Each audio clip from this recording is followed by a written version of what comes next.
I thought I knew my daughter better than anyone. I spent 30 years picking her up when she fell, cheering her on at every milestone, putting her needs before mine. But it turns out, sometimes the people we love the most are the ones who see us the least. My name is Margaret Wilson, and this is the story of how I learned that being a good mother doesn't mean being a doormat, even when it costs you everything. Before we jump back in, tell us where you're tuning in from, and if this story touches you, make sure you're subscribed, because tomorrow, I've saved something extra special for you. They say retirement should be golden years, a time to finally put yourself first after decades of caring for others. That's what I dreamed about during those long night shifts at Denver Memorial Hospital, where I worked as a nurse for over 30 years. My colleagues would talk about cruises they'd take or hobbies they'd pursue once they clocked out for the last time. Me? I just wanted peace. Maybe a small garden. Time to read those novels collecting dust on my nightstand. I'd squirreled away every extra penny for decades. Nothing extravagant. A modest 401k, some stock investments my late husband James had set up before cancer took him 15 years ago. Being a widow at 47 taught me self-reliance in ways I never expected. I learned to handle my own finances, fix leaky faucets, and silence the echoing loneliness of an empty house. But through it all, there was always Olivia, my beautiful, tempestuous daughter, the light of my life even when she was casting shadows. Olivia was always a dreamer, creative and passionate, but with a tendency to chase rainbows without considering the storms that created them.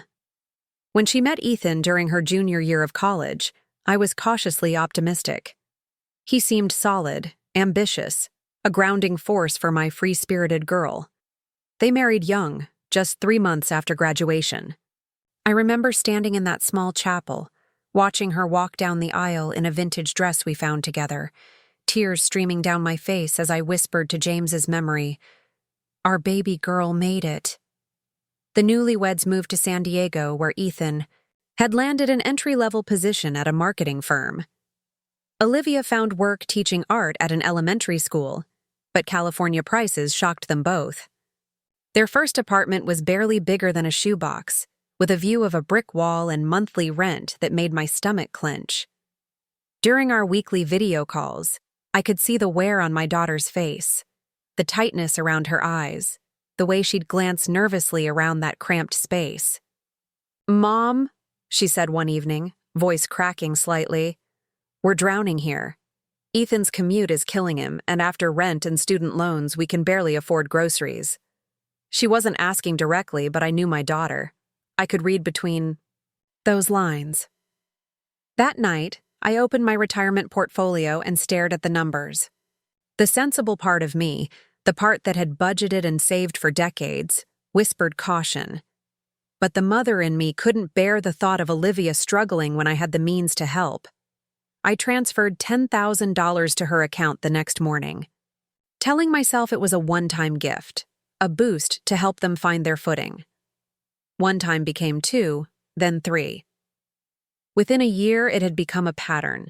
$1,500 transferred monthly without fail. Not enough to solve all their problems, but enough to ease the pressure. Enough to bring back my daughter's smile during our calls. "You're a lifesaver, Mom," she'd say. "We'll pay you back someday, I promise." I didn't expect repayment. That's not why mothers help. But I did expect gratitude, perhaps, or at least acknowledgement of the sacrifices being made. I was still working part-time at an urgent care clinic, postponing my full retirement to maintain the extra cash flow. My own dreams deferred, yet again. Then came Noah, my first grandchild, a perfect blue-eyed boy with Olivia's dimples and curious nature. The moment I held him, something fierce and protective awakened in me anew.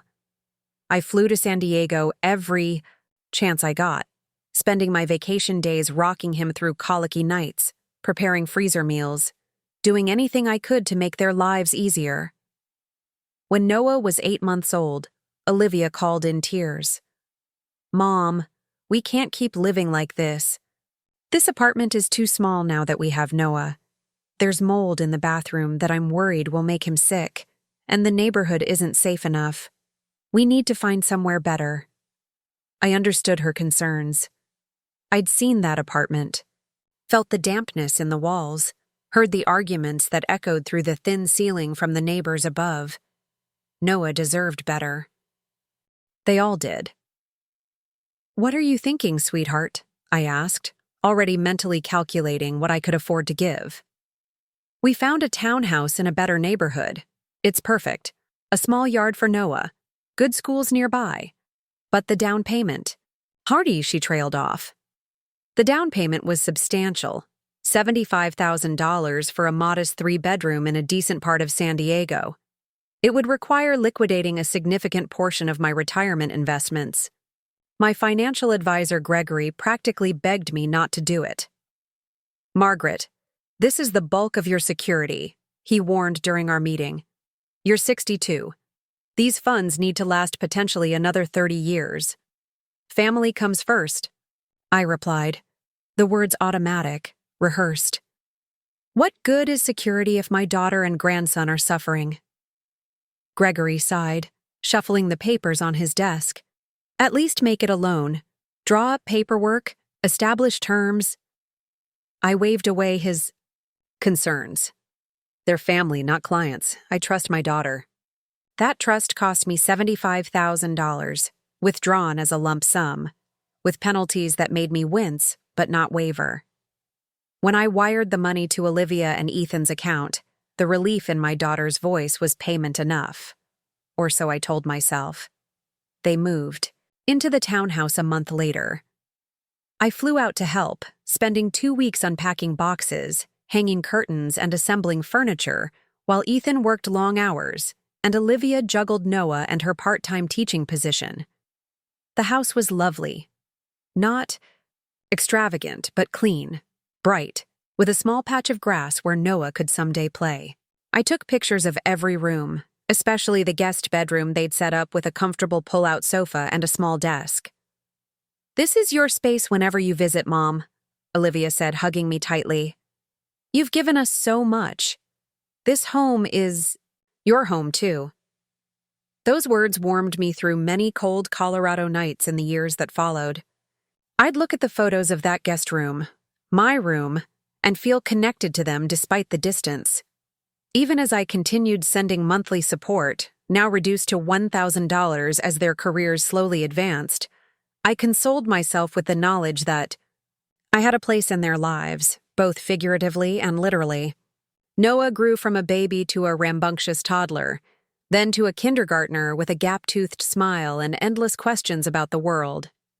I treasured our video calls, where he'd show me art projects or practice reading simple books. 3 times a year, I'd make the trip to San Diego, each visit filling my heart in ways nothing else could. During those visits, I noticed changes in Ethan's attitude. What had once been warm gratitude cooled to polite tolerance. He'd make comments under his breath about in-laws who overstay their welcome, despite my careful efforts to be helpful. Without interfering, he'd disappear for work emergencies that seemed to coincidentally align with family dinners or Noah's weekend activities. Olivia noticed, too. I'd catch her watching him with a tight expression, especially when he'd check out mentally during our conversations, absorbed in his phone or making excuses to leave the room. "He's under a lot of pressure at work," she'd explain, though the explanation rang increasingly hollow. Last spring, during a rare moment alone while Olivia took Noah to a playdate, Ethan cornered me in the kitchen. His voice was casual, but his eyes were cold as winter. "Margaret, I've been meaning to talk to you about the financial support." I tensed, dishcloth frozen in my hands. "What about it?" "Don't get me wrong, we appreciate everything you've done. But Noah's getting older, our expenses are changing, and frankly, $1,000 a month isn't going as far as it used to." He leaned against the counter, arms crossed. "We were thinking something closer to 2,000 would make more sense." The presumption stunned me. Not a request, a statement of expectation. Preparing and narrating this story took us a lot of time, so if you are enjoying it, subscribe to our channel. It means a lot to us. Now back to the story. As if my retirement fund was a resource they were entitled to access at will. I measured my response carefully. Ethan, I'm on a fixed income now. The monthly support was always meant to be temporary, until you both got established. His expression hardened. Established? In this economy? Do you have any idea what it costs to raise a family in California? Private school applications, activities, healthcare, not to mention inflation. I understand it's expensive, I said, keeping my voice level. But I've already given a substantial amount. You're her mother, he cut in, and Noah's only grandmother. If you can't support your own family, what's even the point of all that money sitting in your accounts? I felt something shift inside me then, a hairline fracture in the foundation of my relationship with my son-in-law. But I swallowed my hurt and anger, not wanting to create tension during my limited time with Noah. Later that night, I transferred an extra $1,000 to their account, a peace offering, a demonstration of good faith, perhaps even an attempt to buy back the warmth that seemed to be seeping from our family bonds. When Olivia called 2 months later with news that left me breathless, I was still nursing that wound. "Mom! Oh my God, Mom!" Her voice bubbled through the phone. "Ethan proposed again. He wants us to renew our vows for our 10th anniversary." My confusion must have been evident in my silence because she hurried to explain. "He's been planning it for months." A destination wedding in Cancun, just immediate family and our closest friends. Isn't it romantic? He says we deserve a real wedding, not the rushed ceremony we had when we were broke students. A cold weight settled in my stomach. That sounds expensive, sweetheart. Well, yes, she admitted, voice dipping slightly before rebounding with enthusiasm. But Ethan says we've worked so hard we deserve something special. The resort is gorgeous. Private beach, multiple pools, 5 restaurants. We're booking 20 rooms for a week in June. 20 rooms for a week in Cancun? I echoed faintly. Olivia, that must cost— Don't worry about the cost, she interrupted. We're handling it. I'm calling because we want you to be there, of course. You'll need to book flights soon to get the best rate. I'm emailing you all the details. That night, I couldn't sleep. Something felt off, a dissonance I couldn't quite name. Ethan, who had just pressed me for additional financial support, was suddenly funding a luxury destination wedding? It didn't add up. My nurse's instinct, the one that had helped me identify when patients weren't telling the complete truth about their symptoms, was sending up flares. The next morning, I called my bank. The customer service representative was friendly and efficient as she reviewed my accounts. Everything looks good, Ms. Wilson, although I do see a significant withdrawal 2 weeks ago that was a bit unusual for your pattern. Did you authorize a transfer of $35,000 to an external account? The room tilted sideways. I'm sorry. What? A wire transfer on the 14th. To an account under the names Olivia and Ethan Parker. I assume that's your daughter and son-in-law? My mouth went dry. I didn't authorize that transfer. What followed was a blur of security questions, formal disputes, and increasingly panicked phone calls. The transfer had been initiated online, using my credentials. The bank's investigation revealed the login had occurred from San Diego, not Colorado, during my most recent visit. They had taken my money, $35,000, nearly a third of what remained, in my retirement fund, without my knowledge or permission. Used my own computer or phone while I was staying with them, perhaps while I was sleeping or showering or playing with Noah in the backyard. The betrayal was so complete, so calculated, that at first I couldn't process it. When I finally gathered the courage to call Olivia, my hands were shaking so badly I could barely hold the phone. Mom, I was just about to call you. Did you get the email with the resort information? We need to confirm your room preferences by Friday. Her voice was light, buoyant with excitement. Olivia, I said, my voice strangely calm despite the storm raging inside me. I need to ask you something important, and I need you to tell me the truth. Did you or Ethan transfer money from my accounts without my permission? The silence that followed was answer enough. Mom, she finally said, her voice small, defensive. It's not what you think. We were going to tell you. Tell me what? That you stole from me? We didn't steal. We borrowed. For the vow renewal. It's for our family, for all of us to have this amazing experience together. You're always saying how important family is, how you'd do anything for us. Borrowing involves asking permission. Olivia. It involves discussion, consent. What you did was theft. That's a horrible thing to say. After everything we've been through together? Mom, you know we'll pay you back. Ethan's up for a promotion, and once that comes through, stop. The word came out sharper than I intended, but it cut through. Her excuses. I've contacted the bank. I've filed a fraud report. Another silence, this one electric with shock. You what? Mom, you can't be serious. They'll investigate us. There could be legal consequences. Yes, I said quietly. There could be. But we're your family. How could you do this to us? To Noah? You'd risk his father having a criminal record over a misunderstanding. Her words were designed to wound, to activate my grandmother's heart, to make me back down. They might have worked once, but something had fundamentally changed. Not just in our relationship, but in me. I've already told the bank I don't want to press charges, I said. But the money needs to be returned, Olivia. All of it. And the wedding, or vow renewal, whatever you want to call it, needs to be canceled. Canceled? Mom, we can't. The deposits are non-refundable, and everyone has already booked flights.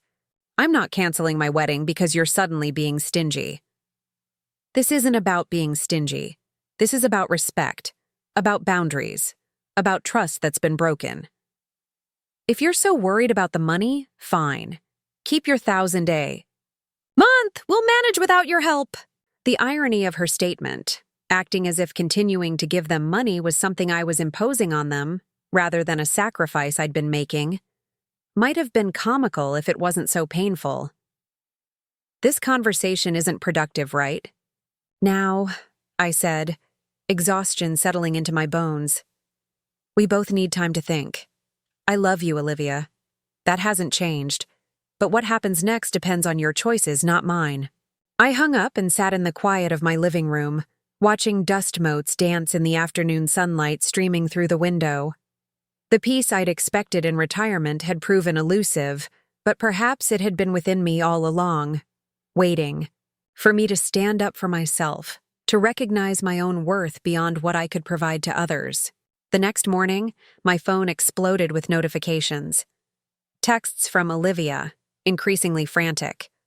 Voicemails from Ethan, alternating between attempts at charm and thinly veiled threats about cutting me off from Noah if I continued this ridiculous crusade. Messages from numbers I didn't recognize, friends of theirs, I assumed, recruited to pressure me into backing down. I responded to none of them. Instead, I drove to my local bank branch and met with the manager, a kind-eyed woman, named Teresa, who had handled my accounts for years. I'd like to move my remaining funds to new accounts, I told her. And I need to ensure no one but me has access. No electronic transfers without my physical presence and ID verification. Teresa nodded, understanding in her eyes. Family? Financial situations can be complicated. We'll make sure you're protected, Margaret. That afternoon, I received an email from the resort in Cancun. The vow renewal celebration had been canceled. All deposits had been returned to the original form of payment, my credit card, which they had also apparently used without my knowledge. The realization should have brought relief, but instead, it hollowed me out. How long had this been happening? What else didn't I know? 3 days of silence followed. I spent them in my garden, planting the tomato seedlings I'd been nurturing on my kitchen windowsill. There was something therapeutic about digging my hands into soil, about participating in creation rather than consumption, about setting boundaries, this far and no farther, even if only with wooden stakes and twine. When my phone rang on the 4th day, I almost didn't answer. But something, intuition perhaps, or simple exhaustion with the weight of unresolved conflict, made me pick up. "Mom?" Olivia's voice was rough, as if she'd been crying. "Can we talk? Really talk this time?" We met at a coffee shop halfway between our homes, a 6-hour drive for each of us to a neutral location in Utah where neither of us could easily storm off. I arrived first, claiming a quiet table in the corner. When Olivia walked in, the sight of her hit me with physical force. She looked smaller somehow, diminished. Her eyes were shadowed, her usually styled hair pulled back in a hasty ponytail. "Where's Noah?" I asked as she slid into the seat across from me. "With my friend Jenna. I came alone." She fiddled with a sugar packet, not meeting my eyes. "Ethan doesn't know I'm here." "I see." I waited, letting the silence stretch between us. "I've left him," she finally said, the words tumbling out, in a rush. "Or at least I think I have." I packed some bags, took Noah, and we're staying with Jenna for now. I don't know if it's permanent, but I needed space to think. I nodded, careful to keep my expression neutral despite the surge of conflicting emotions. "What prompted this?"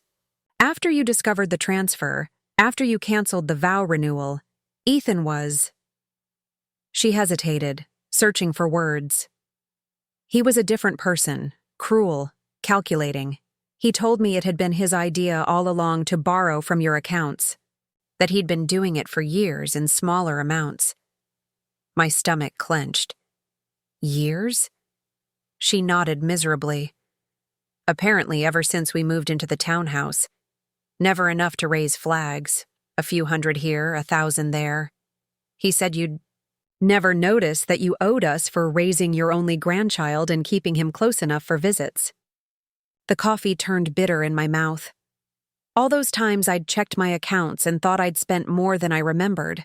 All those unexplained discrepancies I'd attributed to poor memory or careless record-keeping. The vow renewal was his idea too, she continued, tears welling in her eyes. But not for the reasons he told me. Not because he wanted to celebrate our marriage. It was for appearances, to impress his boss and colleagues, to create social media content, to present an image of success we haven't earned. When you canceled it, when the money was returned, he was furious. Not sad, not disappointed. Furious that his plan had failed. She looked up at me then, really looked at me for what felt like the first time in years. I started thinking about everything. How we've been living beyond our means. How we've been treating you. How he's gradually isolated me from my friends, my colleagues, anyone who might question our lifestyle or his decisions. I reached across the table and took her hand. It was cold, trembling slightly beneath my fingers. "I'm not here to ask for money," she said quickly. "I swear I'm not. I needed to tell you I'm sorry. I needed you to know that even though I participated, even though I looked the other way, I never wanted to hurt you. I never wanted to become this person." We talked for hours, the coffees growing cold between us as we peeled back layers of resentment, expectation, and misunderstanding. I learned how Ethan had systematically convinced Olivia that they deserved more than they had, that taking from me was justified because I'd just waste the money on gardening supplies and book club novels. How he'd framed every request, every intrusion as something I would want, as a way for me to fulfill my purpose as a mother and grandmother. And I shared my own culpability, how I'd enabled dependency, how I'd substituted financial support for the harder work of honest communication, how I'd allowed my identity to be subsumed by their needs, because it was easier than figuring out who Margaret Wilson was beyond being Olivia's mother. "What happens now?" she asked as the cafe began to empty around us, the afternoon stretching toward evening. "Now," I said gently. "We both start over. Not from scratch, we have too much history for that, but from truth. From respect." I didn't offer her money. She didn't ask for it. Instead, I offered something that had been missing from our relationship for too long. Boundaries with love, support with expectations, generosity with respect. Olivia found an apartment near Jenna's place, small but clean, with bunk beds for Noah in the second bedroom and a pull-out couch in the living room where I stayed during my first visit 6 weeks later. She got a full-time teaching position at a public school, arranged affordable childcare with another teacher's mother, and filed for legal separation from Ethan. The road hasn't been smooth. There are days when I still feel the pull of old patterns, the instinct to solve, to fix, to sacrifice. There are nights when I wake up wondering if I've been too harsh, if I've damaged our relationship beyond repair. But then I remember the look in Olivia's eyes that day in the cafe. Clear, present, adult. And I recommit to this new way of loving. Last month, Olivia called with news that made my heart skip. "Mom, I've been putting aside a little each paycheck. It's not much yet, nowhere near what was taken. But I wanted you to know I'm committed to paying back every cent. Not because you're demanding it, but because it's right. Because I respect you, not just as my mother, but as a person with your own life and needs." I told her to keep the money in savings, to establish her own security first. "We'll figure out the rest together," I promised. And we will, on new terms, with clear eyes. As for me, I finally planted those tomatoes, and I joined a travel group for active seniors. We're planning a trip to the Grand Canyon next spring. My house is quieter than it used to be, but the silence no longer aches. It's peaceful, purposeful. The quiet of a woman who has learned, perhaps later than she should have, that loving others begins with respecting yourself. Noah still visits regularly. During his last stay, he helped me build a small bench for my garden, his first real woodworking project. As we sanded the edges together, he looked up with those serious blue eyes and asked, "Grandma, are you still sad about the money?" Children miss nothing. Even at 7, he had absorbed the tension, the drama, the shifting family dynamics. "No, sweetheart," I told him truthfully. "I'm not sad about the money anymore. Some lessons cost more than others, that's all." He nodded, wise beyond his years. "Mom says sometimes we have to fall down really hard to learn how to stand up better. Out of the mouths of babes."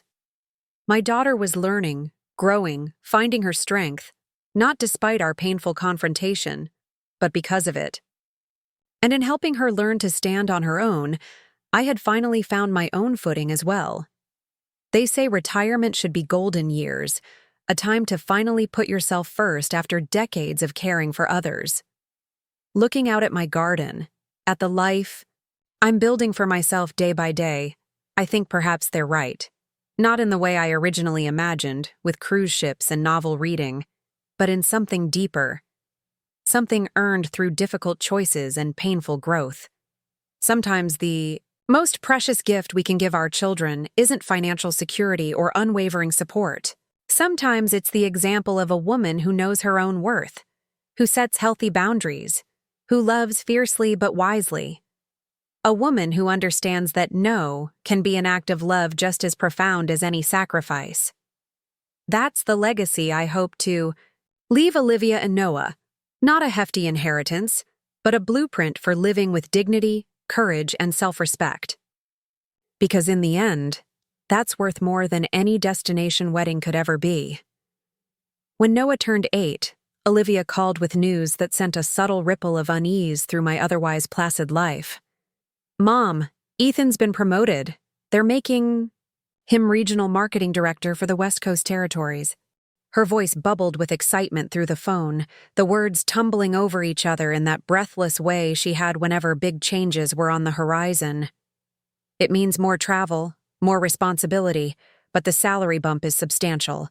We're thinking of upgrading to a larger home, maybe in Torrey Highlands. I was slicing bell peppers for dinner as we spoke, the knife pausing mid-cut. That's wonderful news, sweetheart. But Torrey Highlands? That's one of the most expensive neighborhoods in San Diego, isn't it? Well, yes, she admitted, her tone shifting slightly. But Ethan says, with his new position, image matters. His colleagues all live in upscale areas, and there will be business dinners, networking events. You know how it is. I didn't know, actually. In my world of nursing and practical Colorado living, appearance had always taken a back seat to substance. But I swallowed my reservations. I'm sure you've thought it through carefully. We have, she assured me, then hesitated. Actually, that's partly why I'm calling. The down payment. Even with Ethan's raise, we'd be stretching ourselves thin. I was wondering if maybe you could help? Just to bridge the gap? We'd pay you back once the bonus comes through next quarter. The knife resumed its rhythm against the cutting board, perhaps with slightly more force than necessary. How much are we talking about, Olivia? Just 50,000, she said, it casually, as if requesting pocket change. I know it sounds like a lot, but property values in San Diego are skyrocketing. It's actually an investment, Mom. In 5 years, that house could be worth 30% more. My chest tightened. $50,000 would deplete nearly half of what remained in my retirement accounts after years of supporting them. Gregory's warnings echoed in my mind. The calculations showing how long my money needed to last. The cautionary tales of seniors outliving their savings. I need to think about this, Olivia. That's a significant amount. Of course, she said. Quickly. Take your time. But if you could let us know by next week, the sellers have another offer pending, and we don't want to lose out. After we hung up, I sat at my kitchen table, the half-prepared dinner forgotten. Something felt different about this request, more presumptuous, less grateful. The monthly support I'd been providing had gradually increased to $1,500 again, despite Ethan's steady career progression. Each time I'd gently suggested scaling back, there was always a reason why they couldn't manage. Noah's private school tuition, the unexpected roof repair, the extracurricular activities that were essential for his development. I called my brother Richard that evening, something I rarely did when it came to financial matters. He'd always been the pragmatic one in our family, sometimes brutally so. Maggie, he said after I explained the situation, you're being taken advantage of. You realize that, right? They're family, Rich. They've hit some rough patches, that's all. Rough patches don't last 8 years. And they certainly don't include buying houses in exclusive neighborhoods. When was the last time Olivia asked how you were doing? Whether you had enough for your own needs? His question landed like a stone in still water, sending ripples of discomfort through me. When had Olivia last shown interest in my life beyond perfunctory questions about my garden or book club? When had she considered the source of the money that flowed so freely into her household? I'm not saying cut them off, Richard continued, his voice gentler now. I'm saying establish some boundaries. Make this a loan with clear terms, not a gift. See how they respond. It'll tell you everything you need to know about their intentions. I didn't sleep well that night, or the next. By the time Sunday arrived, I'd made my decision. I called Olivia back and took a deep breath before speaking. I've thought about your request, and I can help, but not with a gift. I'm willing to provide a loan of $30,000 with modest interest and a formal repayment plan once Ethan's bonus comes through. The silence on the other end stretched long enough that I checked to see if the call had dropped. Finally, Olivia spoke, her voice tight. A loan? With interest? Mom, we're not strangers applying for a mortgage. We're your family. Yes, you are, I agreed calmly. Which is why I want to be clear about expectations. The money needs to be repaid so I can maintain my own security. I can't believe you're suddenly being so transactional about this. After everything we've been through together. Is this Richard's influence? It sounds like him. I bristled at her attempt to deflect. This is my decision, Olivia. I've supported you and your family generously for years. I'm not refusing to help now. I'm simply defining terms that protect everyone's interests. Protect your interests, you mean, she snapped. Fine, I'll tell Ethan he's not going to be happy. I'm sorry to hear that, I said, surprised by the steadiness in my voice despite the knot in my stomach. The offer stands if you want it. Just let me know. She hung up without saying goodbye. I placed my phone on the coffee table and sat. In the silence of my living room, a strange mixture of guilt and relief washing over me. For the first time in years, I had set a boundary with my daughter. A small one, perhaps, but a boundary nonetheless. It felt foreign and uncomfortable, like shoes a half size too small. 3 days later, Ethan called. His tone was conciliatory, almost jovial, as if the tense conversation with Olivia had never happened. Margaret, how are you? It's been too long since we really caught up. His voice oozed charm, and I found myself automatically smiling despite my reservations. Olivia mentioned you two discussed some financial arrangements for our house hunt. Yes, we did. Look, I think there might have been some miscommunication. We completely understand your position. A loan makes perfect sense. Very responsible. Very fair. I've actually drawn up some paperwork. He chuckled warmly. Once an accountant's son, always an accountant's son, right? I like everything spelled out clearly. His easy capitulation caught me off guard. I'd been bracing for resistance, for emotional manipulation. That's great, Ethan. I'm glad we're on the same page. Absolutely. Family supporting family. That's what it's all about. I'll email you the documents today. We're so grateful, Margaret. Truly. The loan papers arrived in my inbox that afternoon. They were professionally drafted, with terms more favorable than I would have specified myself. A modest 2% interest rate, repayment to begin in 6 months with the full amount to be repaid within 3 years. I signed them, feeling a tentative pride in the mature resolution we'd reached.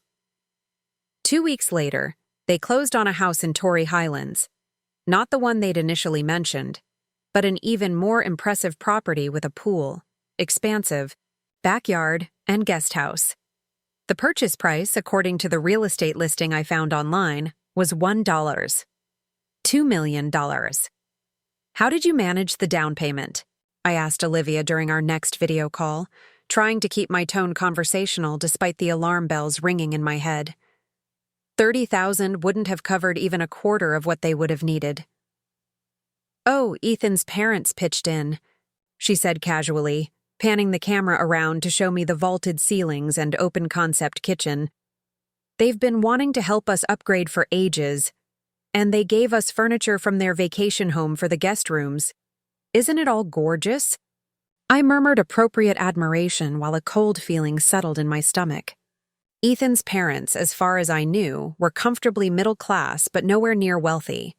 His father a retired high school teacher, his mother a part-time bookkeeper. They lived in a modest ranch-style home in Arizona and drove sensible, older-model cars. The idea that they had suddenly produced hundreds of thousands of dollars for a luxury home purchase seemed improbable at best. A week later, the first payment from the loan was deposited into my account right on schedule, then the second, and the third, each one arriving promptly, exactly as agreed. My suspicions began to ease, replaced by a sheepish guilt for having doubted their intentions. Perhaps Richard had been wrong. Perhaps I had been too quick to assume the worst. That summer, I flew out to San Diego for Noah's 9th birthday. The new house was even more impressive in person, professionally decorated, with art pieces that looked expensive and custom furnishings throughout. Ethan drove a new luxury SUV. Olivia had quit her teaching job to focus on managing the household and pursuing a nebulous career in interior design that seemed to involve a lot of lunches with potential clients, but few actual projects. The guest house is all yours whenever you visit, Mom, Olivia told me, showing me the charming one-bedroom cottage at the back of the property. We've set it up especially for you. See? Your favorite reading chair type. Books we know you'd enjoy. Even those lavender toiletries you love. I was touched by the thoughtfulness, by the tangible proof that I still held an important place in their lives despite our recent tension. The weekend was filled with poolside relaxation, a lavish birthday party for Noah with what seemed like dozens of his friends, and dinners at restaurants where the bill for a single meal exceeded what I typically spent on groceries for a week. It was during one of these dinners that Ethan, expansive from several glasses of expensive wine, began talking about their future plans. "We're thinking of buying a boat," he announced, signaling the waiter for another bottle. "Nothing extravagant, just a little something for weekend trips to Catalina. Noah's at the perfect age to learn sailing." I raised an eyebrow, unable to stop myself. "A boat is a significant expense. Are you sure it's the right time? With the new house and everything?" Ethan's smile dimmed slightly. "Margaret, you worry too much. Life's about experiences, creating memories. Noah only gets one childhood." "Besides," Olivia added, "we're managing our finances just fine. The loan payments to you are always on time, aren't they?" I nodded, acknowledging the point while still feeling uneasy about their apparent lifestyle inflation. Throughout the weekend, I noticed other signs of lavish spending.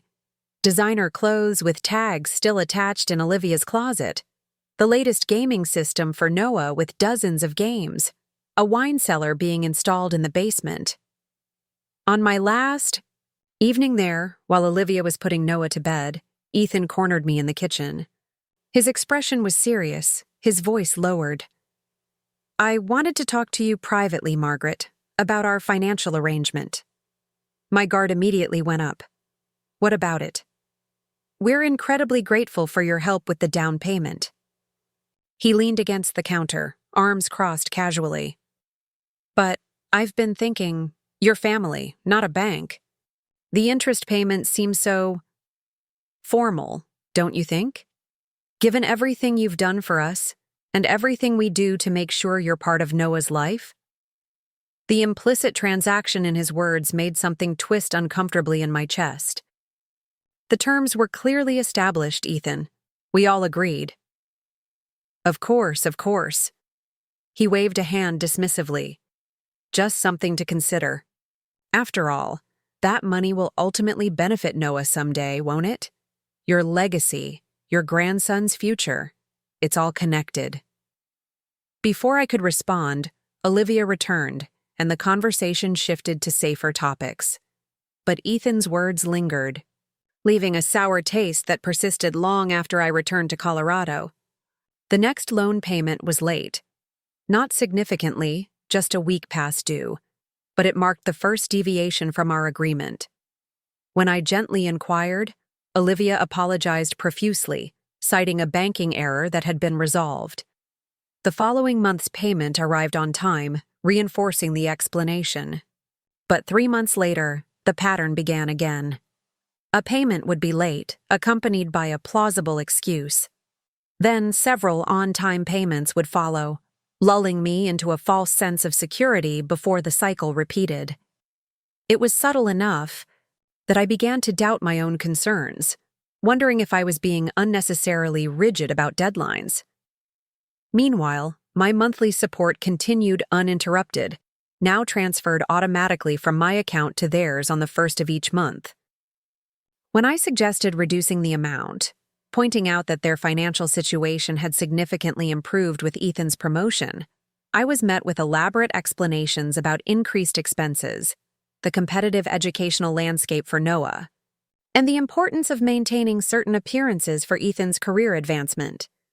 It was Richard who finally forced me to confront what was happening. During his annual visit to my home in Colorado, he noticed the meticulous ledger where I tracked incoming loan payments and outgoing support. "Maggie," he said, reviewing the inconsistent pattern of repayments. "This isn't about banking errors or timing issues. They're testing your boundaries, seeing what they can get away with."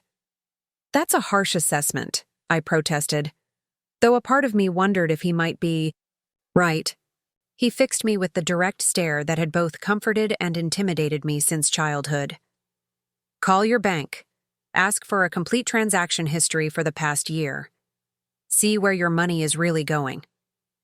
I followed his advice the next morning, requesting detailed statements going back 18 months. What I discovered sent shockwaves through my carefully constructed understanding of my relationship with Olivia and Ethan. The monthly support I provided was being immediately transferred to a separate account, not their household account for bills and living expenses as I'd assumed, but what appeared to be an investment account. More disturbing were a series of small withdrawals from my accounts that I hadn't authorized. $200 here, $500 there, sometimes as much as $1,000, all conducted online. Someone had access to my banking credentials. Someone had been systematically siphoning funds beyond what I'd knowingly provided. I felt physically ill, my hands shaking as I spread the statements across my kitchen table. The evidence was undeniable, yet my mind scrambled for alternative explanations. A bank error, a misunderstanding, identity theft by an unknown third party. But the timing of the unauthorized transactions told a different story. Many occurred during or immediately after my visits to San Diego, when my laptop or phone would have been accessible in their home. Others aligned with times when Olivia had asked to use my computer to check something quickly during her visits to Colorado. The violation went beyond financial. It was a breach of trust so fundamental that I struggled to process it. These weren't strangers or distant relatives. This was my daughter, my grandson's parents, the people I'd sacrificed for, supported, loved unconditionally. I didn't confront them immediately. Instead, I secured my accounts, changing all passwords and requiring two-factor authentication for any transactions. I filed a report with the bank's fraud department, though I couldn't bring myself to formally accuse my own family. And I began quietly gathering information, reviewing credit card statements, tracking the timing of their major purchases against unexplained withdrawals from my accounts. The pattern that emerged was damning. The luxury SUV Ethan now drove, purchased 3 days after a $5,000 unauthorized withdrawal from my retirement account. The professional landscaping for their new backyard coincided with a series of smaller withdrawals totaling nearly $8,000. Even Noah's extravagant birthday party showed signs of being partially funded through money taken from my accounts without permission. What haunted me most wasn't just the theft, it was the calculation behind it. The systematic way they'd exploited my trust, the careful calibration of taking enough to fund their lifestyle enhancements, but not so much that I would immediately notice. It suggested not a moment of weakness or desperation, but a sustained campaign of deception. I stopped sleeping through the night. Food lost its taste. My garden, usually my sanctuary, felt like another burden, one more living thing depending on me for sustenance. During my volunteer shifts at the community center, colleagues commented on my distraction, the dark circles under my eyes, the way I sometimes froze mid-sentence as another piece of the puzzle clicked into place. "Are you ill, Margaret?" my friend Eleanor asked after I dropped a stack of folders for the third time that morning. "You don't seem yourself lately." "Just tired," I replied automatically. "Nothing to worry about." But there was plenty to worry about. Beyond the immediate betrayal lay deeper questions that scratched at my consciousness like thorns. How long had this been happening? Had our entire relationship devolved into a transactional exchange where my value was measured solely by what I could provide? Had I enabled this by being too generous, too available, too willing to prioritize their needs above my own? Most painful of all, did they love me at all, or merely the resources I represented? I might have continued in this limbo of knowledge without confrontation indefinitely, paralyzed by the fear of what a direct accusation would do to our family relationships. But then came the Thanksgiving invitation that forced my hand. "Mom, we're planning something special this year," Olivia announced during our weekly video call. "A proper family Thanksgiving at the house. We're inviting Ethan's parents, his sister, and her family, a few close friends. Noah's so excited to have everyone together." I nodded, attempting a smile while wondering how much of this gathering would be financed through my unknowing contributions. "We want you to come out a week early," she continued, "to help with preparations, but also, we have something important to discuss with you. Something exciting." Her tone set off alarm bells. "What kind of exciting news?" "We can't really talk about it over the phone. It's a family matter, a proposal we think will benefit everyone." She lowered her voice conspiratorially. "Let's just say it involves the future, planning ahead, making sure everyone's needs are met in the best possible way." The vague description, combined with everything I now knew about their financial manipulations, cemented my suspicions. This wasn't about a family gathering.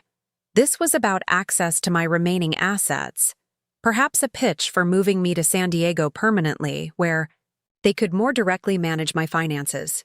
Or worse, some scheme to have me invest in a business venture or property that would primarily benefit them while being framed as securing my future care. That night, I sat at my kitchen table with a legal pad, methodically listing every unauthorized withdrawal I'd identified. The total made me physically recoil, $63,740 over 18 months, not including the legitimate support I'd knowingly provided or the loan for the house down payment. It was a staggering sum, money that represented years of careful saving, overtime, shifts with aching feet, sacrificed vacations and delayed dreams. In that moment, something crystallized within me, a clarity that cut through the fog of doubt and emotional manipulation. This wasn't about money, not really. It was about respect, about honesty, about whether I would continue to accept being valued only for what I could provide rather than who I was. I picked up my phone and composed a text message to Olivia. "I need to postpone my Thanksgiving visit. Something important has come up. I'll call you this weekend to discuss." Her response was immediate, concerned. "Is everything okay?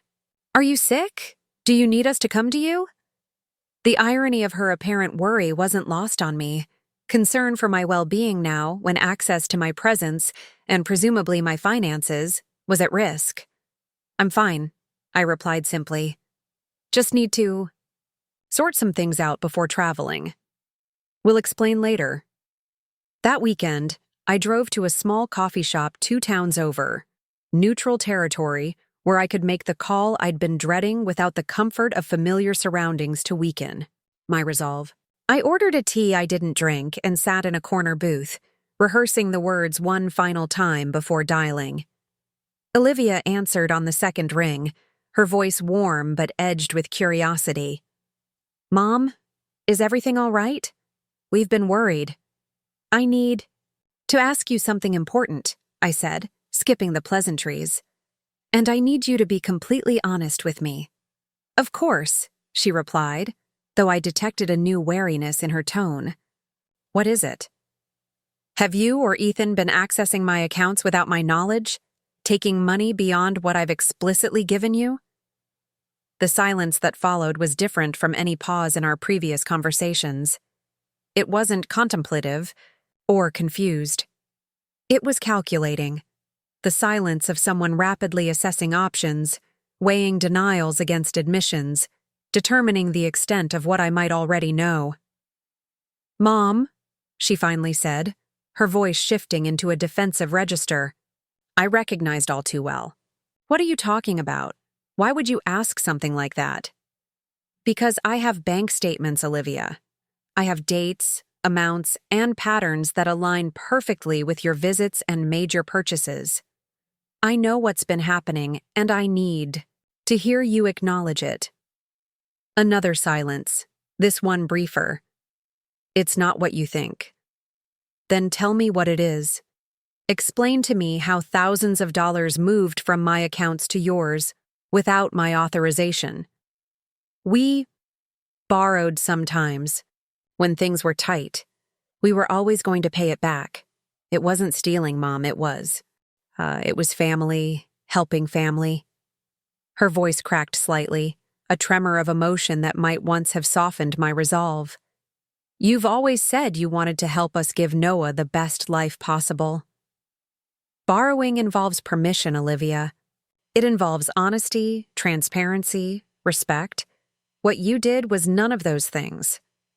I know it looks bad, she conceded, but Ethan had a system. He was tracking everything. The plan was to repay it all with interest once his year-end bonus comes through.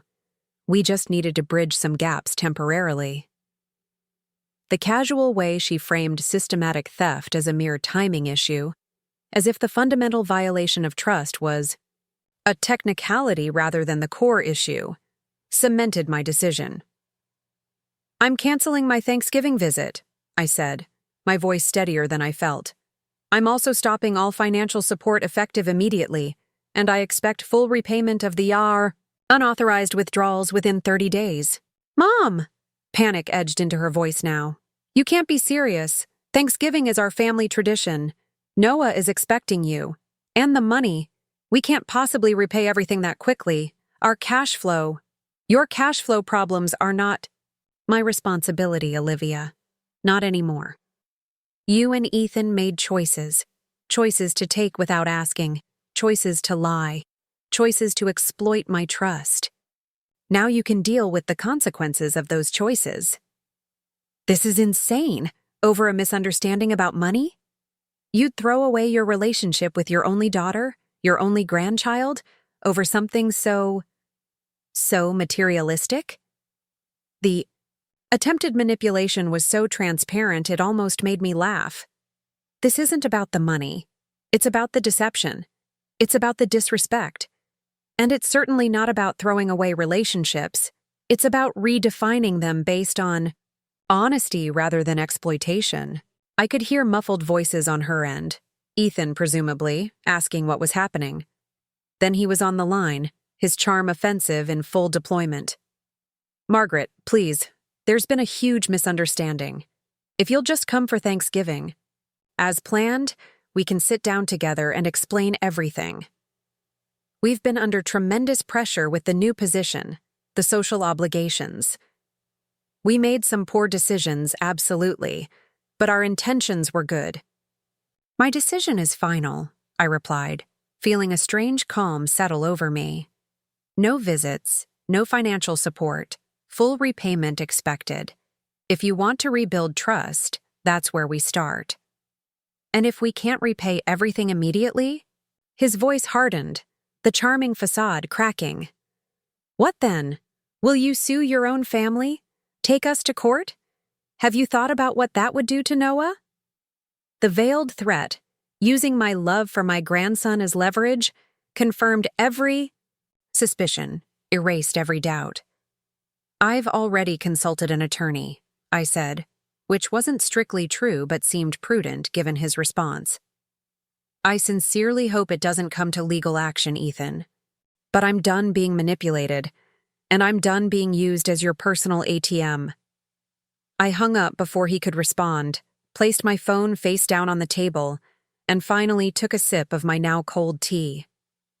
My hands were steady, my breathing regular. The confrontation I'd dreaded for weeks was over, and I felt, not happy, certainly not triumphant, but unburdened. As if I'd set down a weight I'd been carrying for so long I'd forgotten it wasn't actually part of me. Outside the coffee shop, late autumn sunlight filtered through bare branches, casting dappled shadows across the parking lot. I stood for a moment, face tilted toward the warmth, and allowed myself to imagine a future reclaimed. one where my worth wasn't measured in dollars given, where love didn't come with invoices attached, where my golden years truly belonged to me. It wouldn't be easy. There would be more difficult conversations, possibly legal battles, certainly emotional manipulation attempts. The path ahead would require strength I wasn't entirely sure I possessed. But as I drove home through the Colorado countryside, with mountains rising purple and steadfast against the horizon, I realized something profound. I'd rather face an uncertain future with integrity than continue living a comfortable lie.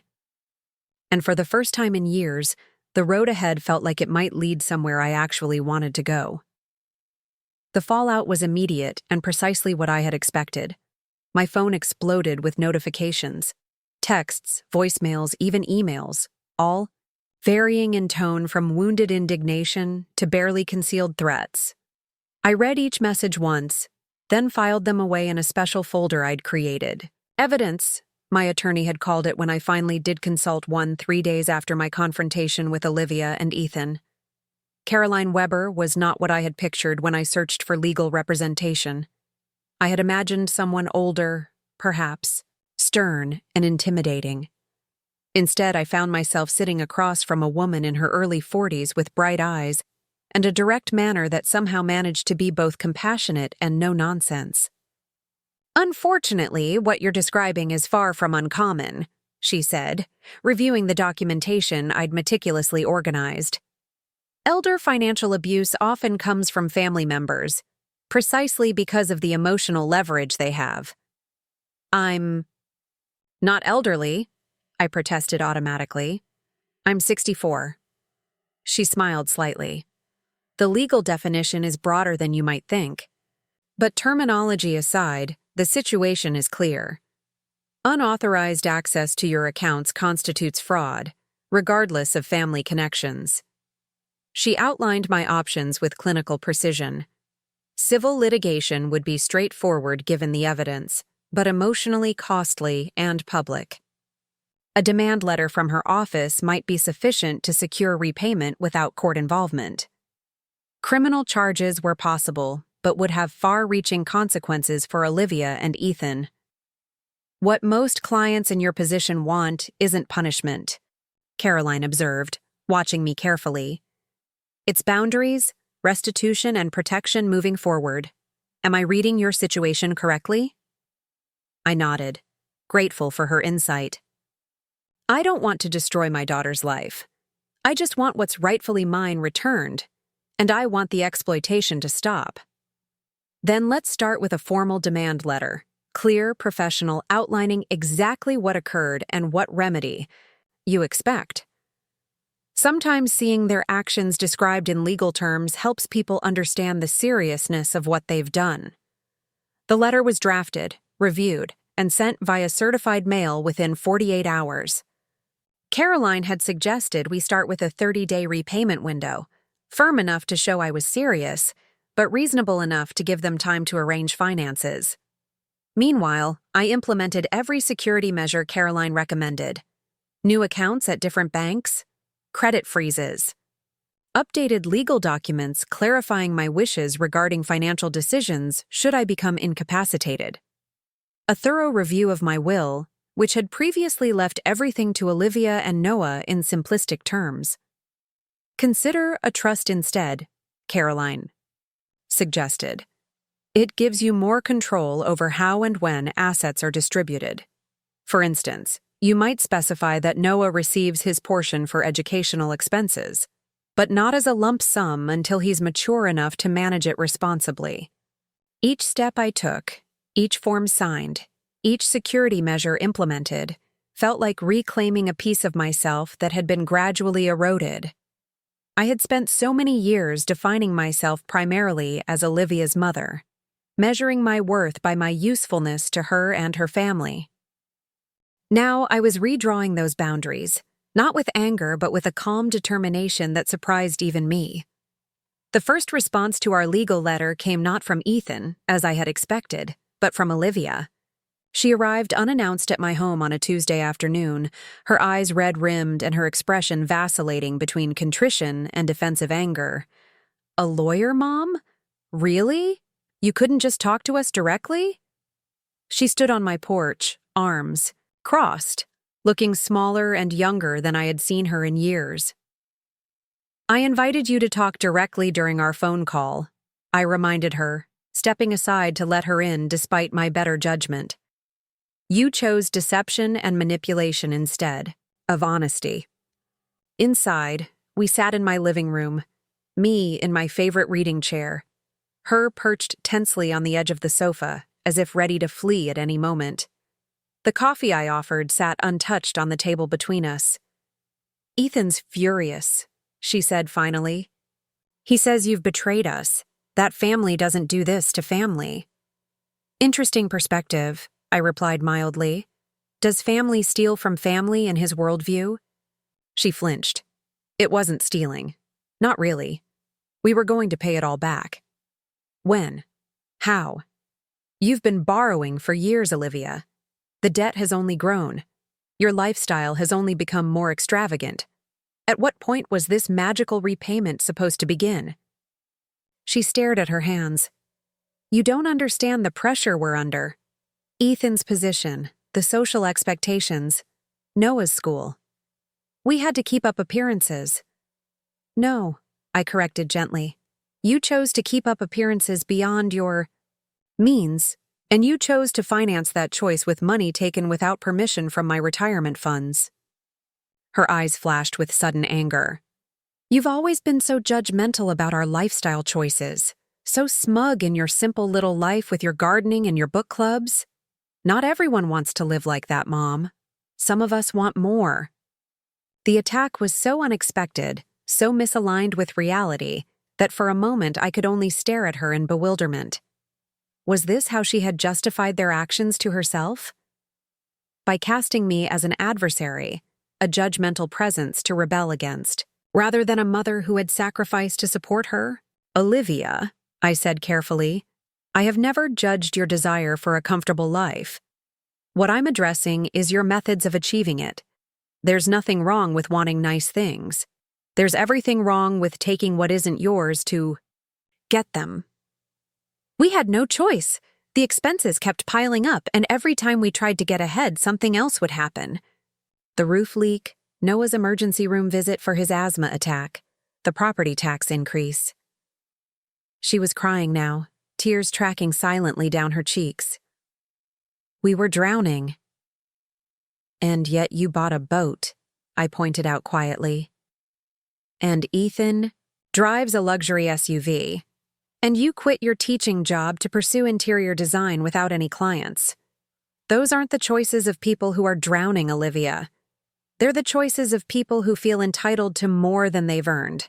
She wiped at her tears angrily. So that's it? You're just cutting us off? What about Noah? He loves you, Mom. He asks about you every day since you canceled Thanksgiving. The mention of my grandson sent a pang through my chest, sharp and deep. I had been trying not to think about how much I missed him, how his absence left a hollow space in my life that nothing else could fill. But I recognized the emotional leverage for what it was. Noah will always be my grandson, and I will always love him, I said firmly. But I won't be manipulated through that love. Not anymore. Manipulated? She looked genuinely shocked. Is that what you think I'm doing? I'm telling you that your grandson misses you. And implying that if I want to see him, I need to drop the demand for repayment and resume financial support. I kept my voice level, though my heart was racing. That's manipulation, Olivia. Using Noah as a bargaining chip in a financial dispute. She stood abruptly. This is pointless. You've obviously made up your mind. Hired your attack dog lawyer. Decided we're terrible people who deserve to be punished. I've decided I deserve to be treated with respect and honesty, I corrected. The letter outlines a reasonable repayment plan that takes into account your financial situation. If you and Ethan are willing to take responsibility and make amends, we can begin rebuilding our relationship. And if we can't repay at all, what then? You'll take us to court? Ruin Ethan's career? Maybe try to take Noah away from us? Her voice rose with each question, edged with hysteria. "No one is talking about custody issues, Olivia. Please don't catastrophize. We're talking about repaying money that was taken. Without permission, that's all?" She shook her head, already moving toward the door. "I never thought you'd turn on your own family like this. Over money, of all things. Dad would be so disappointed in you." The invocation of James's memory, the implication that my late husband would side with dishonesty over integrity, was the final straw. Something shifted inside me, a seismic realignment of maternal tolerance. "Your father valued honesty above all else," I said, my voice quiet but firm. "He would be heartbroken to see how you've twisted that value to justify taking advantage of my love for you. Don't you dare use his memory as a weapon against me." She froze, hand on the doorknob, her back to me. For a moment, I thought she might turn around, might finally drop the defensive posturing and engage in an honest conversation. But then her shoulders stiffened, and she left without another word, the door closing behind her with a decisive click. I sat in the silence that followed, a curious calm settling over me despite the emotional turbulence of the confrontation. I had spoken my truth. I had maintained boundaries. I had refused to be manipulated through guilt or emotional blackmail. These were small victories, perhaps, but significant ones for a woman who had spent decades prioritizing peace over principle when it came to family relationships. The next communication came via email 3 days later. Not from Olivia, but from Ethan. Gone was the charm offensive, replaced by cold formality. "Margaret, after reviewing your demands with our own legal counsel, we acknowledge the withdrawals from your accounts. While we maintain these were temporary measures during a period of financial transition, we recognize the lack of formal authorization. We are prepared to offer a settlement of $30,000, representing approximately half the amount claimed, to be paid in monthly installments over 5 years. This is the maximum we can manage without significant hardship to our family, including Noah. Please have your attorney contact us to finalize terms. Regards, Ethan." I forwarded the email to Caroline without comment. Her response came within the hour. "Half the stolen amount, stretched over 5 years, with no interest or acknowledgement of wrongdoing? Not acceptable. They're testing your resolve. How would you like to proceed?" We decided on a measured escalation. Caroline drafted a response rejecting the offer but expressing willingness to negotiate reasonable terms based on full repayment of the principal amount. We also requested financial documentation to substantiate their claimed inability to pay more quickly. "If they're genuinely struggling, we can be flexible on the timeline," Caroline advised. "But given their apparent lifestyle, I suspect they have more capacity to repay than they're admitting." She was right. The financial disclosures they reluctantly provided after further legal pressure revealed resources I hadn't known existed.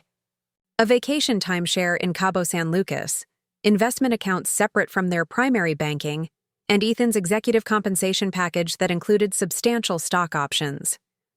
Their monthly expenses included country club dues, a wine subscription service, and a housekeeper who came 3 times weekly. "They can absolutely afford to repay you within a year," Caroline confirmed after reviewing the documents.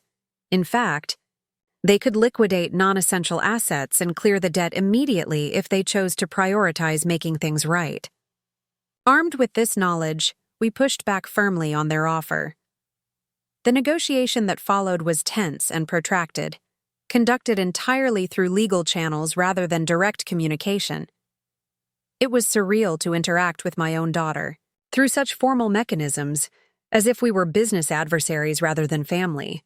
Eventually, we reached a settlement, full repayment of the $63,740 within 18 months, with modest interest and a structured payment schedule that accelerated as time went on. The agreement included consequences for missed payments and required them to provide updated financial information quarterly to ensure compliance. The first payment arrived exactly on schedule, a cashier's check for $3,500 delivered by certified mail, with no accompanying note. I deposited it immediately, then sat in my car in the bank parking lot, overwhelmed by conflicting emotions. The money represented validation of my stance, proof that I had been right to demand accountability. But it also symbolized a fundamental breakdown in the relationship I valued most in the world. For the first time since our confrontation, I allowed myself to cry. Deep, racking sobs that left me gasping for breath, my forehead pressed against the steering wheel. I mourned not just the current estrangement, but the revelation that our relationship had been compromised long before I discovered the financial deception. How long had Olivia seen me primarily as a resource rather than a person? When had Ethan's influence reshaped her values so dramatically? Had I enabled this transformation through my own eagerness to be needed? The questions had no satisfying answers, and eventually the tears subsided, leaving me hollow but somehow cleaner, as if the grief had washed away some accumulated layer of self-deception. I started the car and drove home slowly, watching spring unfold around me, crocuses pushing through melting snow, buds swelling on tree branches, the world renewing itself after winter's austerity. At home, I found a small padded envelope in my mailbox, addressed in unfamiliar childish handwriting. Inside was a somewhat crumpled homemade card, decorated with wobbly markers and excessive glitter. To Grandma, I miss you. Love, Noah. Tucked. Inside the card was a Polaroid photo of Noah holding a school art project, a clay sculpture painted in vibrant colors that vaguely resembled a person. On the back of the photo, he had written, "This is you in your garden." I got an A! The simple gift pierced straight through my carefully constructed emotional defenses. Noah was innocent in all this, a child caught between adult conflicts, missing his grandmother without understanding why she had suddenly disappeared from his life. The thought of him carefully addressing the envelope, perhaps secretly asking his school to mail it for him, made my throat tighten painfully. I called Caroline immediately. "I need to see my grandson," I said without preamble. "The financial issues with Olivia and Ethan can't continue to separate me from Noah. He's not responsible for their actions." "I agree completely," she replied. "In fact, I was going to suggest we address visitation rights in our next communication. It's completely reasonable to maintain your grandparent relationship while the financial matters are being resolved." With her guidance, I drafted a letter to Olivia and Ethan proposing regular visits with Noah, either at my home in Colorado or at a neutral location in San Diego.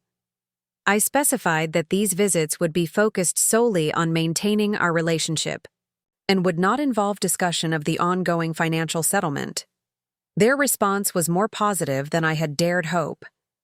Ethan, pragmatic despite his resentment, recognized that further alienating me would serve no purpose now that legal agreements were in place. Olivia, according to the carefully worded email they sent, wanted Noah to maintain connections with extended family.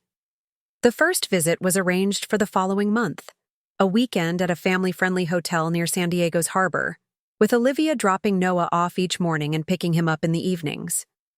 It wasn't the unstructured, intimate time we had shared in the past, but it was a start. I spent the weeks leading up to the visit in a state of nervous anticipation. Would Noah be distant, influenced by whatever narrative Olivia and Ethan had constructed about my absence? Would the easy affection we had always shared be damaged by the months of separation? Had they told him anything about the conflict, shaped his perception of me in negative ways? When the day finally arrived, I was waiting in the hotel lobby 30 minutes early, obsessively straightening the small gift I had brought him, a beginner's gardening kit with seeds, miniature tools, and simple instructions for growing sunflowers in containers.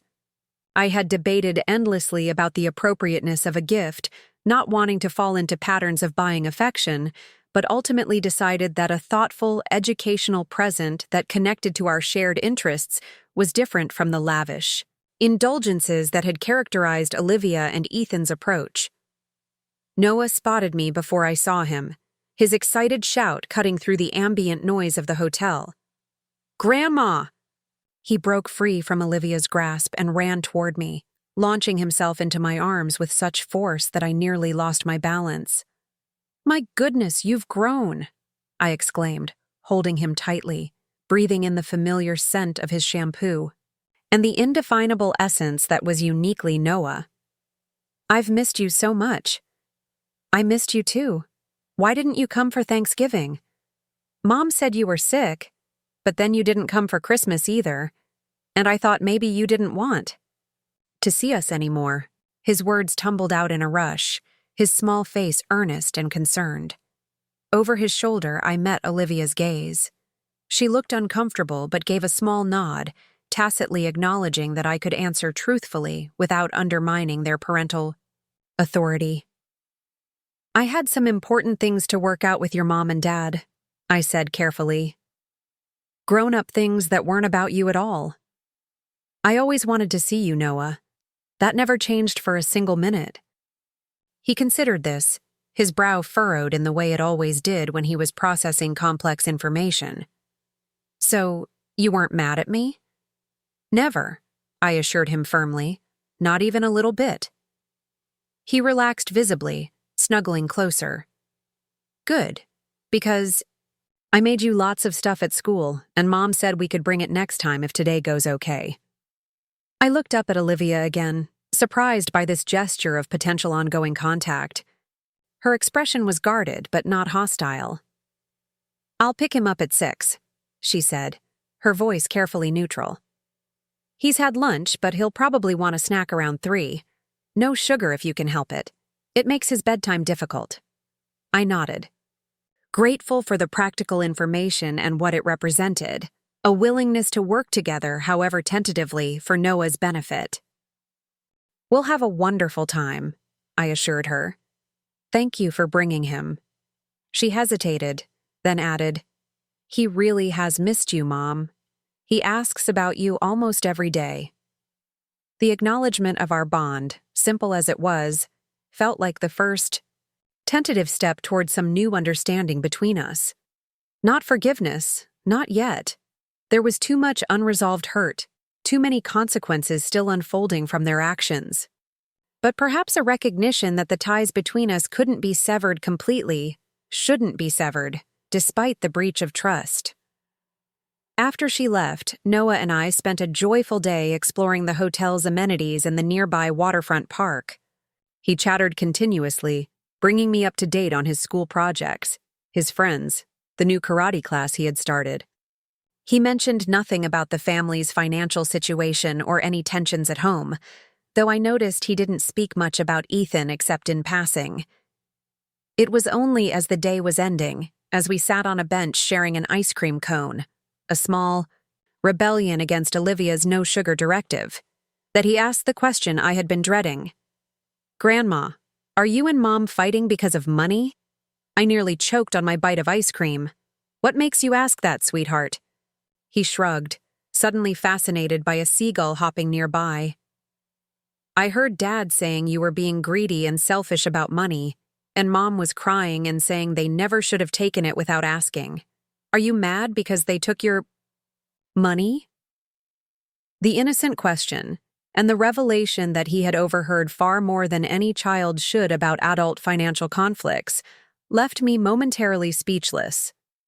I wanted to be honest without burdening him with complex issues beyond his understanding, without portraying his parents in a negative light despite my own feelings about their actions. "Your mom and dad and I had a disagreement about some financial matters," I said carefully. "It's complicated, like a lot of grown-up things, but we're working it out." "But are you mad at them?" he persisted. I considered my answer carefully. "I was hurt by some choices they made," I admitted. "And yes, I was angry too. But mostly I was sad that we weren't being honest with each other. Honest communication is really important in families, don't you think?" He nodded solemnly. "Like, when I broke the vase and said it was the cat, but then I felt bad and told Mom the truth." "Exactly like that," I agreed, suppressing a smile at the comparison. Sometimes it's hard to tell the truth, especially when we've made mistakes, but it's always better in the end. He leaned against me, his small body warm against my side. I think Mom's really sorry, he said quietly. She cries sometimes when she thinks I'm asleep. The image of Olivia crying alone at night sent an unexpected pang through my heart.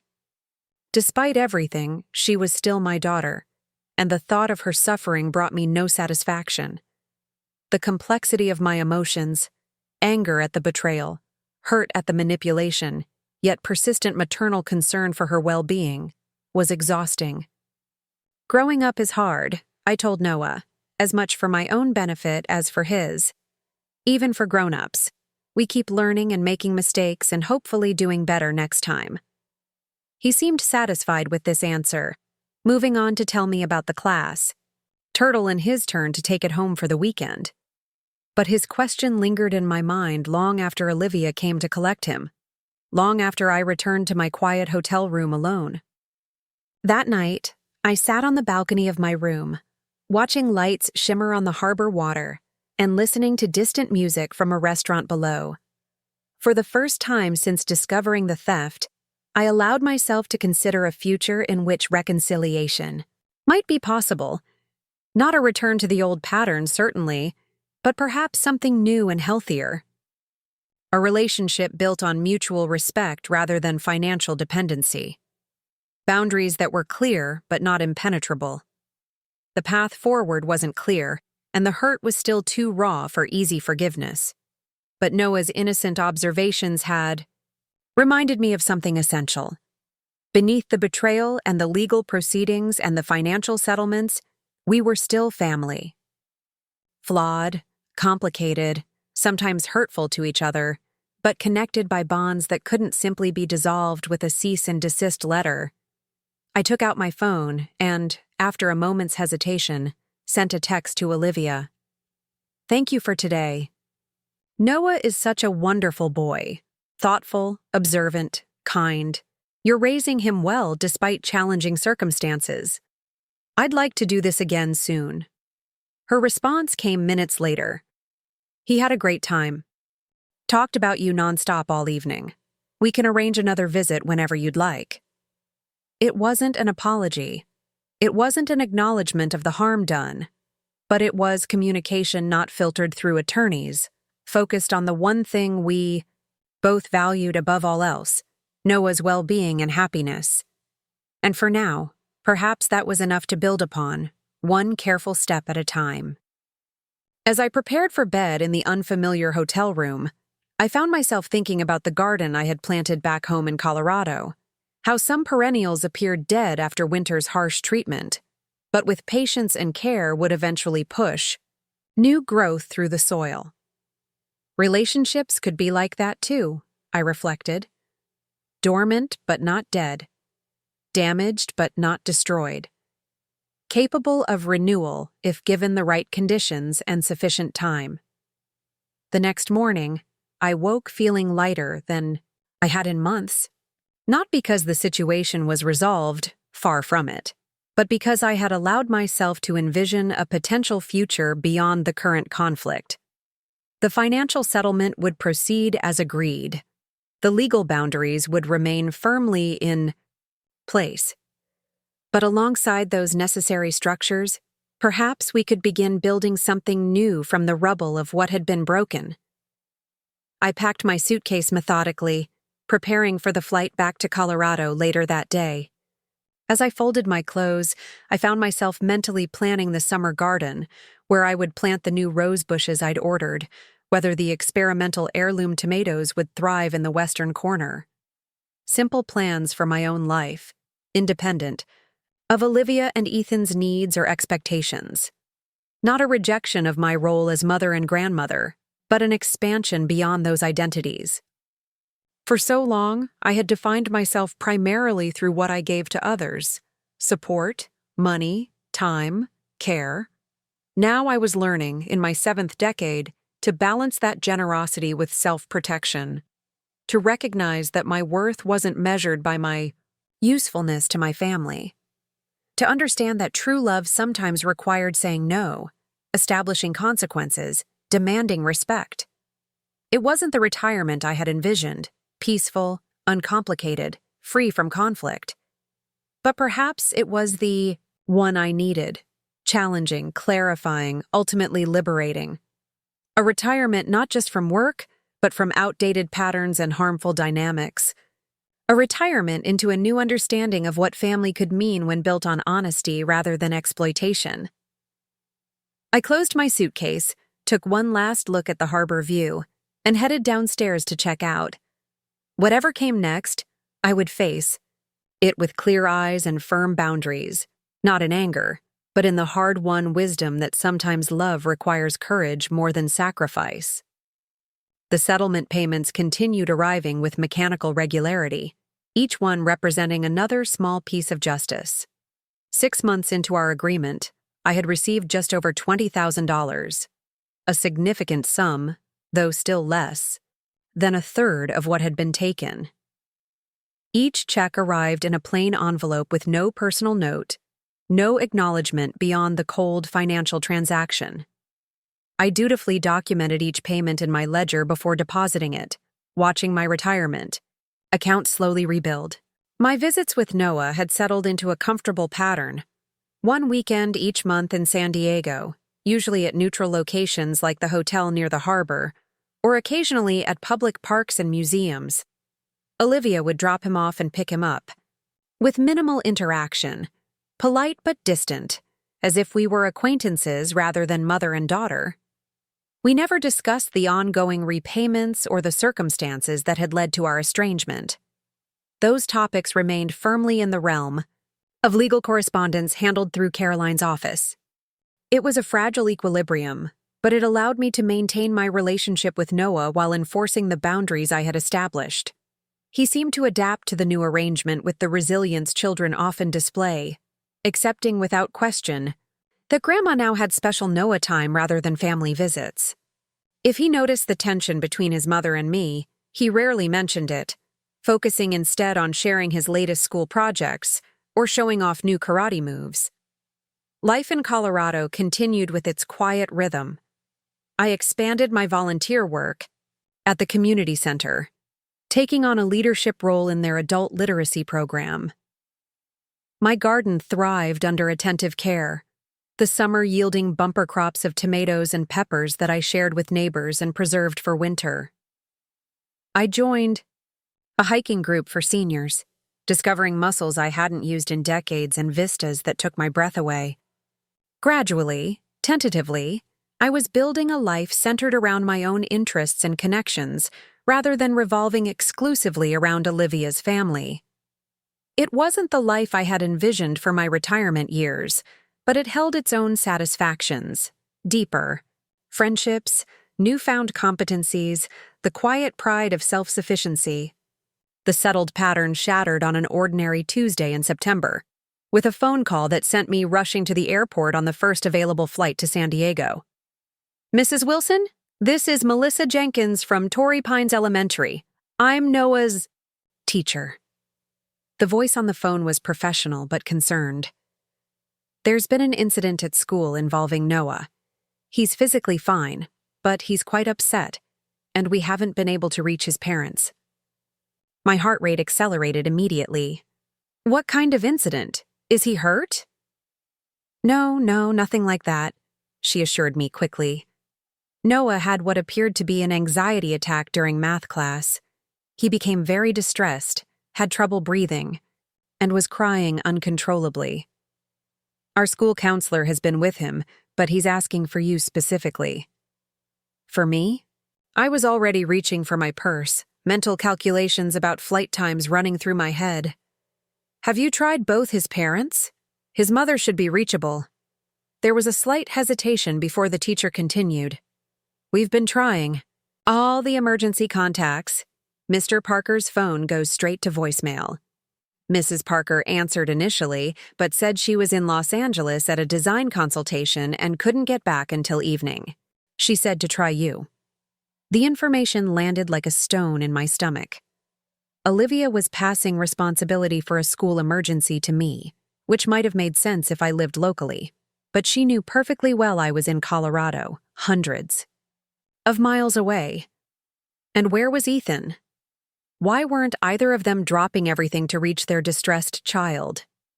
"I'll be there as soon as I can," I told the teacher, already pulling up flight information on my tablet.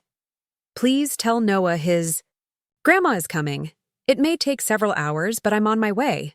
I secured a seat on a flight leaving in 90 minutes, threw essential items into an overnight bag, and called a rideshare service to rush me to the airport. As I waited anxiously at the gate, I tried Olivia's cell phone repeatedly, growing increasingly frustrated when each call went unanswered. Finally, I sent a terse text. "On my way to San Diego. School called about Noah having anxiety attack. Where are you?" Her response came just as I was boarding.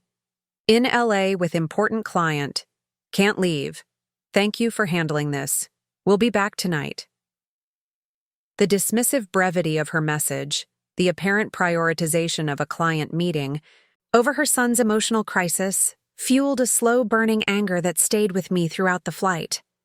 What had happened to the dedicated mother who once fretted over every sniffle, who had chosen teaching partly because the schedule aligned with Noah's school hours? When had career ambitions, or perhaps the lifestyle they supported, begun to outweigh parental responsibilities? By the time I arrived at Torrey Pines Elementary, school hours were long over, but the teacher had promised to wait with Noah in the after-school program.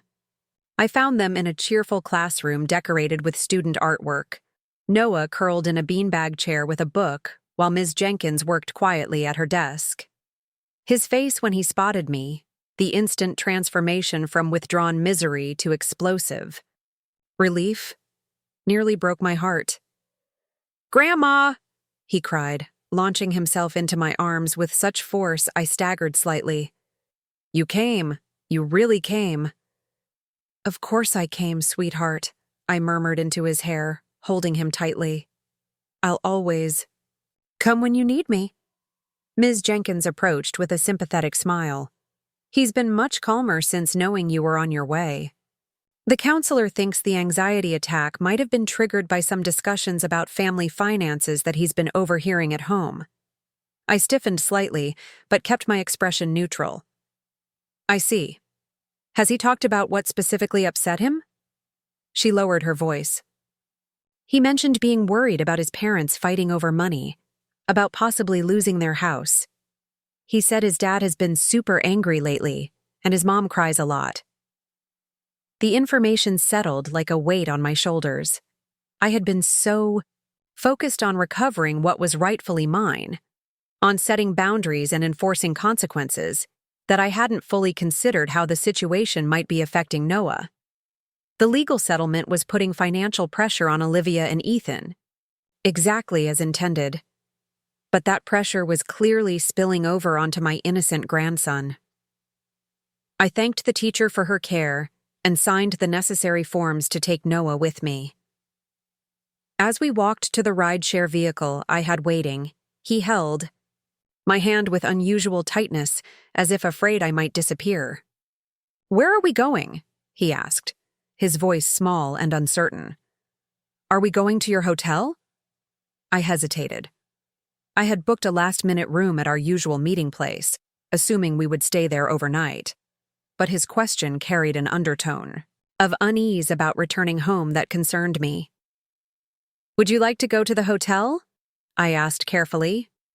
"Or would you prefer to go to your house?" He looked down at his sneakers.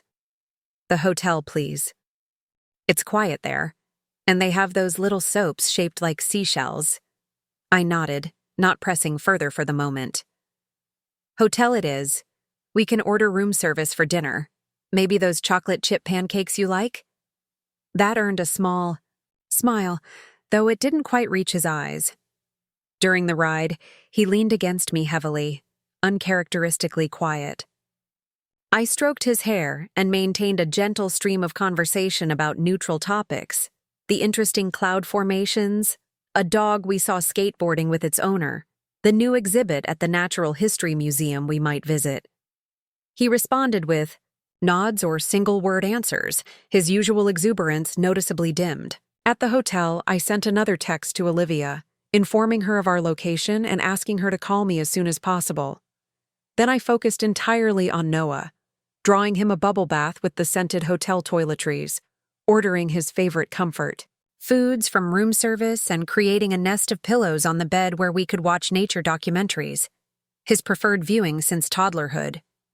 It wasn't until he was fed, bathed, and settled comfortably against me, half watching penguins waddle across Antarctic ice, that I gently broached the subject of what had happened at school.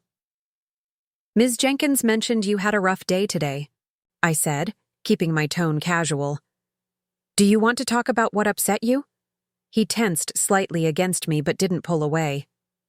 "I got scared during math. My chest felt tight and I couldn't breathe right. Ms. Jenkins said it was an anxiety attack."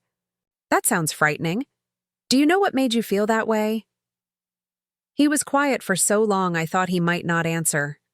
Then, in a rush, "I heard Dad saying we might lose the house because of the payments to you. He said we're underwater. On the mortgage, whatever that means, and the boat already got sold and it's all because you're being selfish about your money." His voice cracked on the last words. "Are we going to be homeless, Grandma? Is it because of the money thing between you and Mom and Dad?" The direct question, the raw fear behind it, hit me with physical force. This was exactly what I had dreaded. Noah caught in the crossfire of adult financial conflicts, bearing emotional burdens that no child should carry. I chose my words with extreme care. "No, sweetheart. You're not going to be homeless.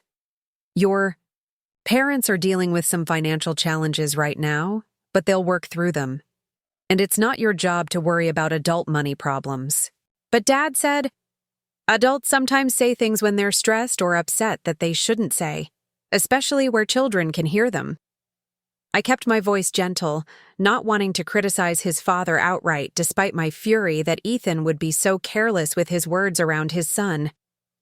"The important thing for you to know is that everyone in your family, your mom, your dad, and me, loves you very much. The grown-up issues between us don't change that." He seemed to consider this, absently tracing patterns on the hotel bedspread. "Dad shouts a lot now, at Mom mostly, but sometimes at me if I ask for stuff like new shoes for soccer or field trip money." Each revelation pierced me with fresh guilt and concern. The settlement I had demanded, just and necessary as it was creating ripple effects I hadn't fully anticipated. Ethan's anger, likely exacerbated by financial pressure, was poisoning their home environment. Noah was absorbing tension and fear that would shape his relationship with money, security, and family for years to come. Yet what was the alternative? Forgiving the theft, allowing the exploitation to continue unchecked? Wouldn't that teach Noah equally harmful lessons about boundaries, respect, and consequences? I pulled him closer, resting my chin atop his head. "I'm sorry things have been difficult at home. That must be very hard for you." "It's okay." He shrugged with forced casualness. "I just stay in my room a lot with my headphones on. Or go to Maddox's house after school. His mom always has good snacks." The image of him hiding in his room, using headphones to block out parental arguments, made my heart ache. Before I could respond, my phone buzzed with an incoming call. Olivia. Finally. "That's your mom," I told Noah. "I need to talk to her for a few minutes. Why don't you pick another show to watch?" I stepped onto the hotel room's small balcony to take the call, sliding the door partially closed for privacy while keeping Noah in my sight. "How is he?" Olivia's voice was tense, defensive. "Physically fine, but emotionally distressed," I replied, keeping my tone neutral despite my simmering anger. "He's been hearing arguments about financial problems, about possibly losing the house, about the payments to me being the cause." She exhaled sharply. "Ethan shouldn't have said those things where Noah could hear. I've told him repeatedly to keep those discussions private." "But are they true?" I pressed. "Are you at risk of losing your home?" A long pause followed. Things are tight, she finally admitted. The housing market dropped, so we're underwater on the mortgage, owing more than the current value. Ethan's company did a round of layoffs, and while he kept his job, his bonus structure changed significantly. And yes, the monthly payments too. You are stretching us to the breaking point.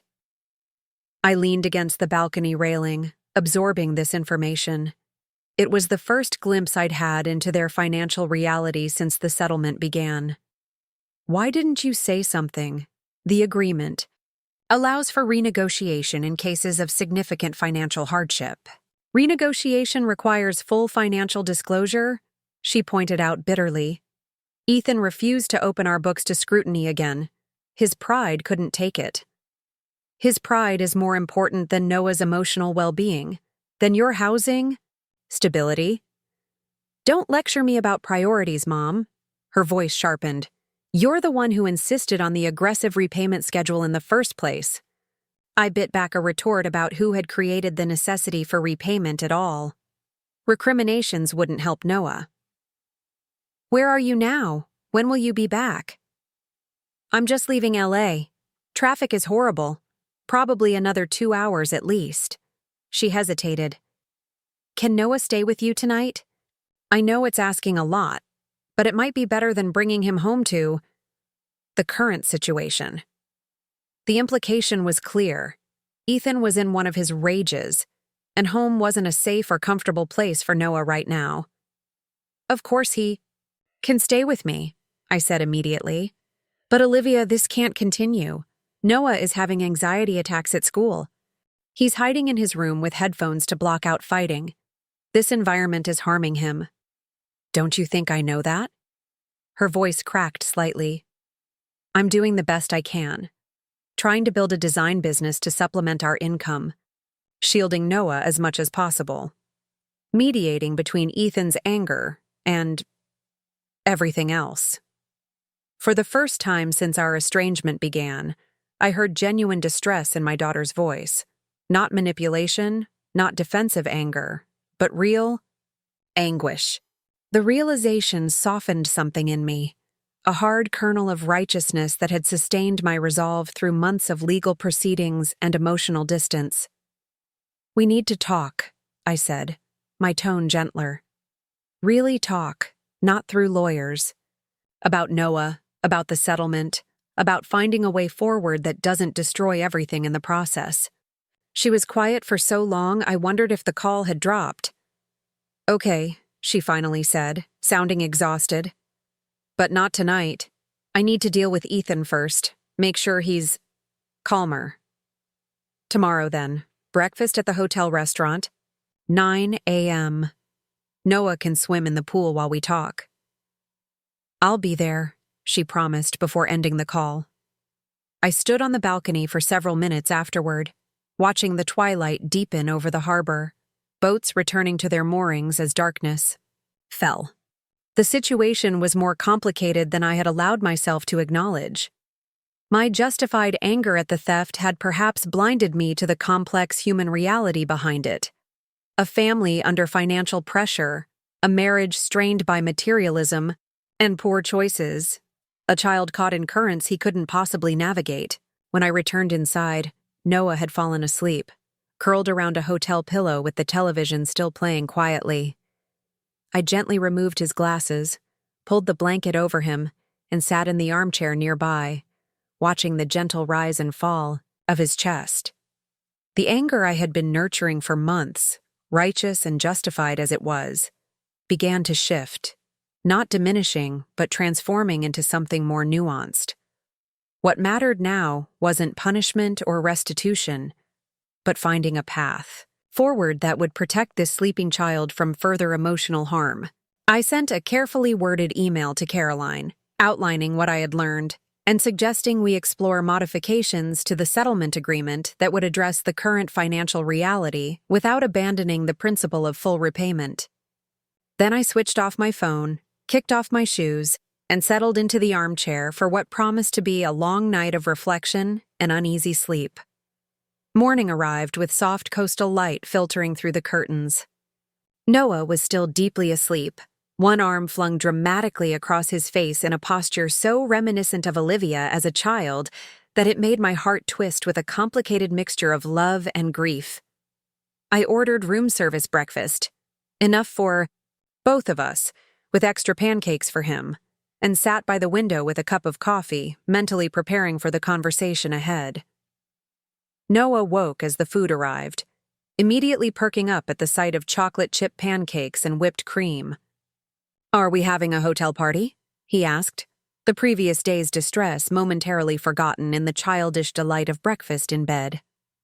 "Something like that," I smiled, helping him arrange pillows into a backrest. "Your mom is coming to join us a little later. We're going to talk about some things while you swim in the pool, if that sounds good to you." He paused, a forkful of pancake halfway to his mouth. "Talk about what?" "About how to make things better for everyone," I said simply. "About the money situation, and about making sure you don't have to worry about grown-up problems anymore." He nodded solemnly. "Are you going to stop making Mom and Dad pay you back?" The direct question caught me off guard. "We're going to figure out a solution that works for everyone," I said, not quite answering directly. "The most important thing is making sure you feel safe and happy." He seemed satisfied with this response, returning his attention to the pancakes, with the single-minded focus children can bring to foods they love. I watched him eat, making mental notes of small changes since my last visit. A new freckle across the bridge of his nose, slightly longer limbs, a few missing baby teeth. He was growing so quickly, these early years precious and fleeting, years that should be marked by security and joy, not financial anxiety and parental conflict.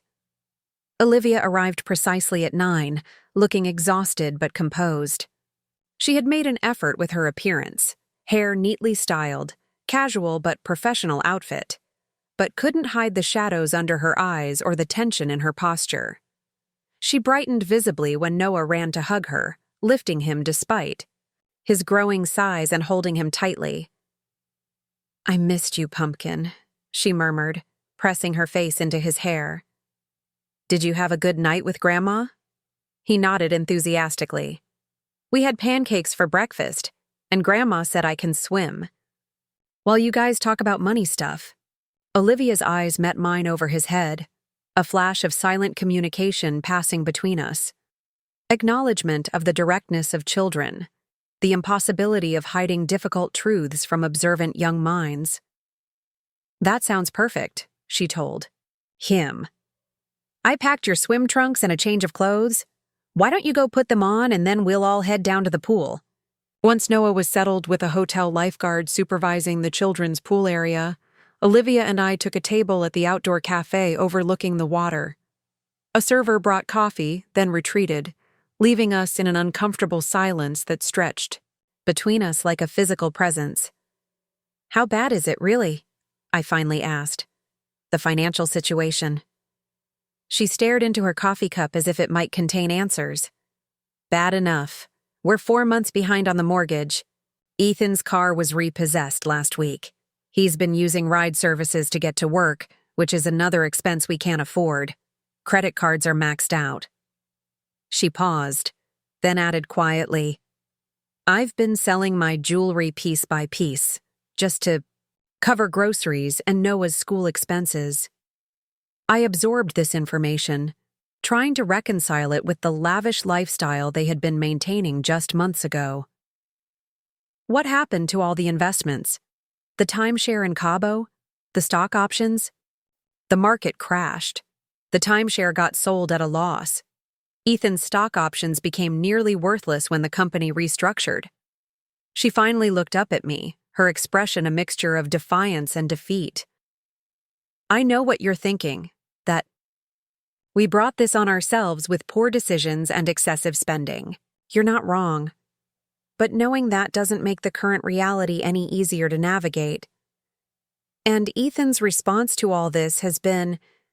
I let the question hang, already knowing the answer from Noah's comments and her own reluctance to bring him home last night. Rage, blame, drinking more than he should. She shredded a paper napkin into tiny pieces, her fingers restless. He blames me for not earning enough with my design work. He blames you for bleeding us dry with the settlement payments. He blames his company executives, the economy, everything and everyone except himself. And Noah is witnessing all of this. I try to shield him, she insisted. I send him to friends' houses when I can. I intervene when Ethan starts getting too loud. But it's not enough. Not because it didn't matter. It did. But because moving forward matters more than staying locked in the past. Because Noah deserves better from all of us. She nodded slowly, a fragile hope replacing some of the despair in her expression. Thank you. For coming yesterday when the school called. For being here for Noah. For being willing to reconsider things. I'll always come when Noah needs me, I said simply. And I'll always be your mother, Olivia, even when I'm angry, or disappointed or establishing necessary boundaries. That doesn't change. We spent the next hour outlining a new approach, practical steps for addressing the immediate financial crisis, parameters for a renegotiated settlement, strategies for creating a more stable environment for Noah. It wasn't a perfect solution. It didn't erase the breach of trust or magically solve the complex problems they faced. But it was a beginning, a tentative bridge being rebuilt between us.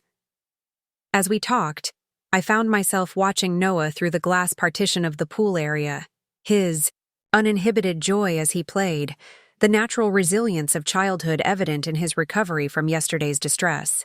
Children need consistency, security, love. But they also need to see the adults in their lives modeling healthy conflict resolution, authentic communication, the hard work of repairing damaged relationships. Perhaps in our painful, complicated journey, Olivia's, mine, even Ethan's if he was willing, there was an opportunity to teach Noah something valuable after all. Not that families are perfect, but that they can heal. Not that trust, once broken, is gone forever, but that it can be rebuilt with patience and genuine effort. Not that forgiveness erases consequences, but that it opens doors to new possibilities. As he waved enthusiastically from the pool, I waved back, feeling something shift inside me. Not forgiveness, not yet, but its precursor. The willingness to imagine a future beyond the hurt. The recognition that justice without compassion risked becoming another form of selfishness. The understanding that the most important assets in life weren't financial at all, but the human connections that gave it meaning. He looks happy, Olivia observed, following my gaze to her son. Yes, I agreed. Let's do everything we can to keep him that way. We had a long road ahead, difficult conversations with Ethan, complex legal modifications to the settlement, the slow reconstruction of trust between mother and daughter. But watching Noah splash joyfully in the sunlight, I felt something I hadn't experienced in many months. Hope. Not the desperate hope that clings to illusions, but the grounded hope that acknowledges difficulties while believing in the possibility of something better. It wasn't the resolution I had imagined when I first discovered the theft. Neat, conclusive, righteously satisfying. It was messier, more complicated, requiring ongoing effort rather than a single moment of vindication. But it was real, alive with potential, nourished by the love we all shared for the boy in the pool who deserved our best selves, even when those selves were works in progress. Spring came to Colorado with its usual drama, snowstorms one day, warm sunshine the next, crocuses pushing defiantly through lingering patches of white. My garden waited patiently for attention, soil still too cold for planting but promising in its potential. I knelt beside the raised beds I'd built last autumn, turning the dark earth with gloved hands, mentally mapping where each variety would go. The physical labor felt good, grounding, a tangible connection to cycles of growth and renewal. 6 months had passed since Noah's anxiety attack and the watershed conversation with Olivia by the hotel pool. 6 months of careful rebuilding, not just of financial arrangements, but of trust, communication, and mutual respect. The modified settlement agreement that Caroline had drafted acknowledged the changed circumstances while maintaining the principle of full repayment, extending the timeline but not erasing the obligation. Olivia had embraced the financial counseling requirement with unexpected enthusiasm, telling me during one of our newly established weekly phone calls that it felt liberating to finally confront the reality of their situation, rather than maintaining appearances.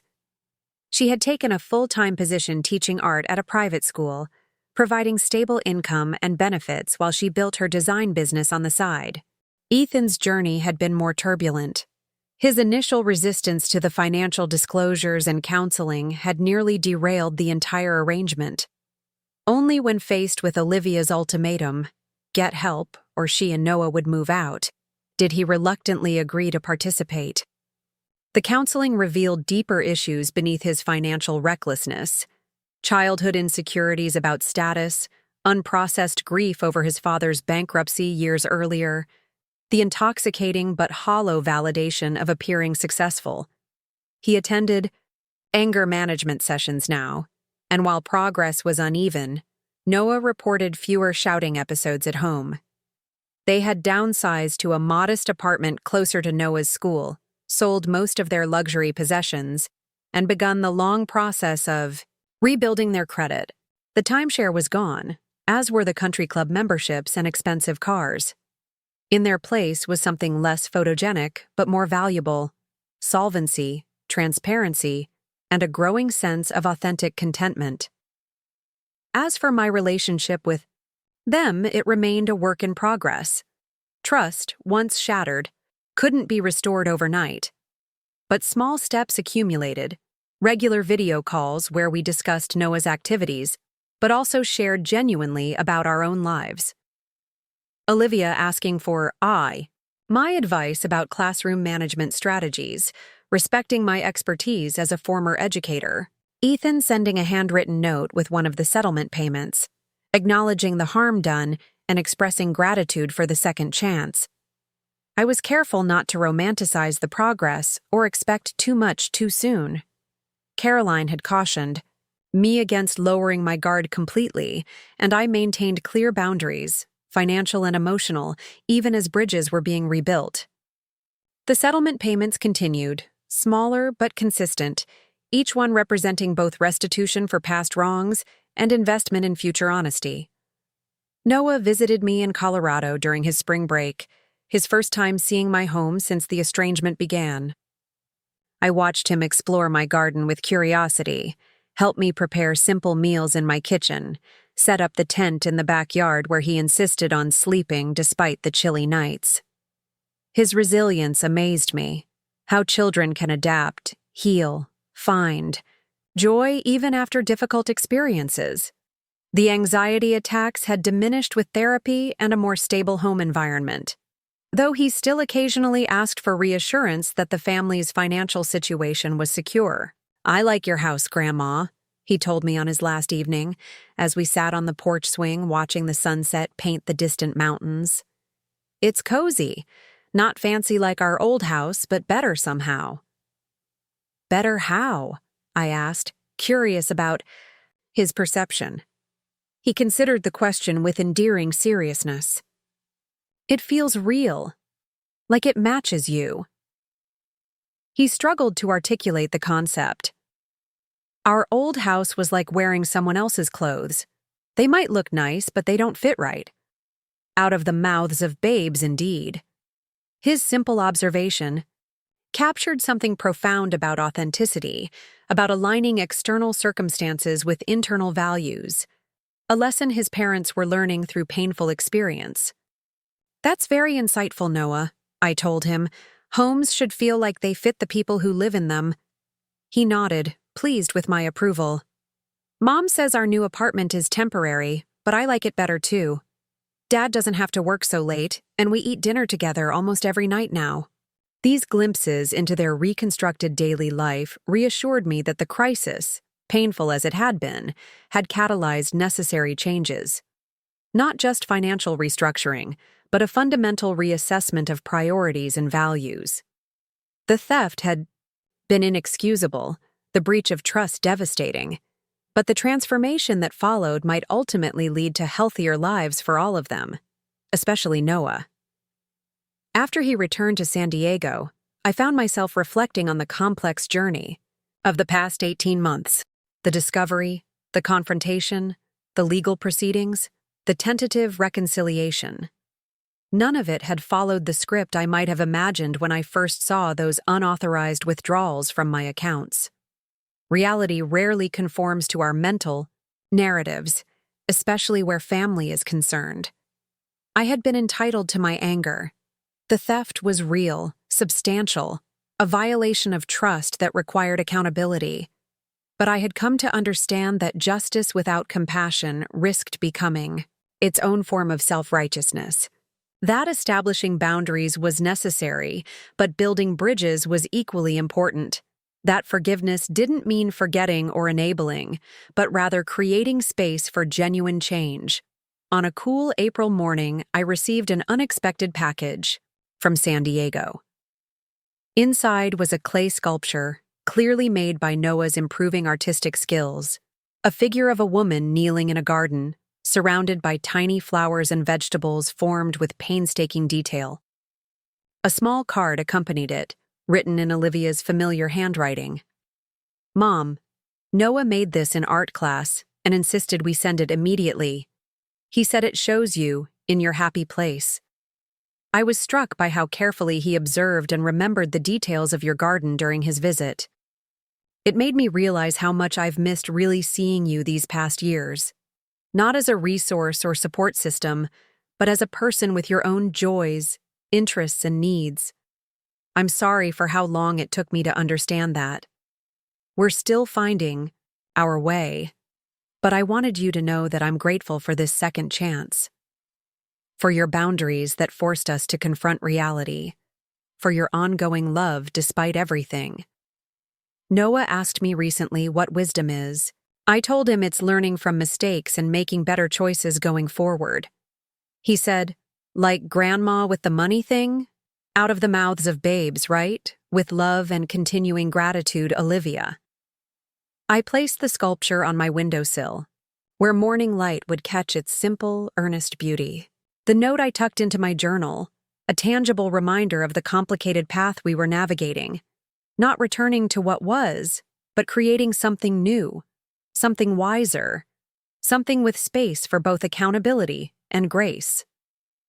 That evening, as twilight settled over the garden, I sat on my porch with a cup of tea, watching birds settle into the trees for the night. The retirement I was living wasn't the one I had envisioned years ago, with carefree visits to my daughter's family and uncomplicated relationships. But perhaps it was richer in its complexity, more meaningful for having been tested and reconsidered, more authentically mine for having required me to define and defend its boundaries. I had learned, in my 7th decade, that family love isn't always instinctive or easy. Sometimes it requires difficult conversations, painful reckonings, the courage to say no even when saying yes would be simpler. That true generosity includes giving people the opportunity to recognize and repair their mistakes, not just shielding them from consequences. That retirement funds matter, but so do the intangible assets of dignity, self-respect, and honest relationships. Noah's sculpture caught the last rays of sunlight. The clay figure's face turned toward the miniature garden with an expression of peaceful contentment. There was wisdom in that simple image. The recognition that joy comes not from grand gestures or expensive possessions, but from authentic connection to what truly matters, from tending the gardens that nourish us, literally and figuratively. From the patient work of growth, season after season. The path ahead would have its challenges. Trust would continue to be rebuilt, situation by situation. The settlement would eventually be paid in full, closing one chapter, but opening questions about what came next. Ethan's progress would likely include backsliding alongside growth.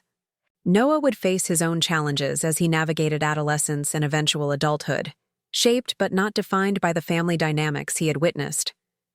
But sitting there in the gathering darkness, I felt an unexpected sense of peace with the uncertainty. Life didn't offer neat resolutions or perfect endings. It offered opportunities to learn, to grow, to practice forgiveness without forgetting, to hold people accountable while still holding space for their humanity. My retirement savings had been depleted, then partially restored. But my retirement, wisdom had only grown, teaching me that worth isn't measured in dollars, that boundaries can be acts of love, that sometimes the most valuable inheritance we leave isn't financial at all, but the example of living with integrity, courage, and an open heart, even when that heart has been wounded. As stars appeared in the darkening sky, I thought about Noah's observation that my home felt real, that it matched me. Perhaps that was the truest measure of a life well lived, not its grandeur or perfection, but its authenticity, its alignment between inner values and outer choices. Its courage to be real, even when reality includes difficult truths and imperfect reconciliations. I had protected my financial assets as best I could, but more importantly, I had reclaimed my most valuable asset of all, the dignity of being. Seen and respected as a complete person, not merely a resource to be utilized. In doing so, I had offered Olivia the opportunity to see herself more clearly as well, to recognize patterns, make different choices, become the mother and woman she truly wanted to be rather than the one circumstances had shaped. The settlement would eventually be paid in full. But the true resolution wasn't financial. It was the gradual restoration of mutual respect, the growing capacity for honest communication, the shared commitment to creating a healthier future for Noah. The most valuable repayment wasn't measured in dollars, but in authentic connection, in the tentative rebuilding of trust, one conversation, one visit, one small gesture at a time. Up next, you've got 2 more standout stories right on your screen. If this one hit the mark, you won't want to pass these up. Just click and check them out.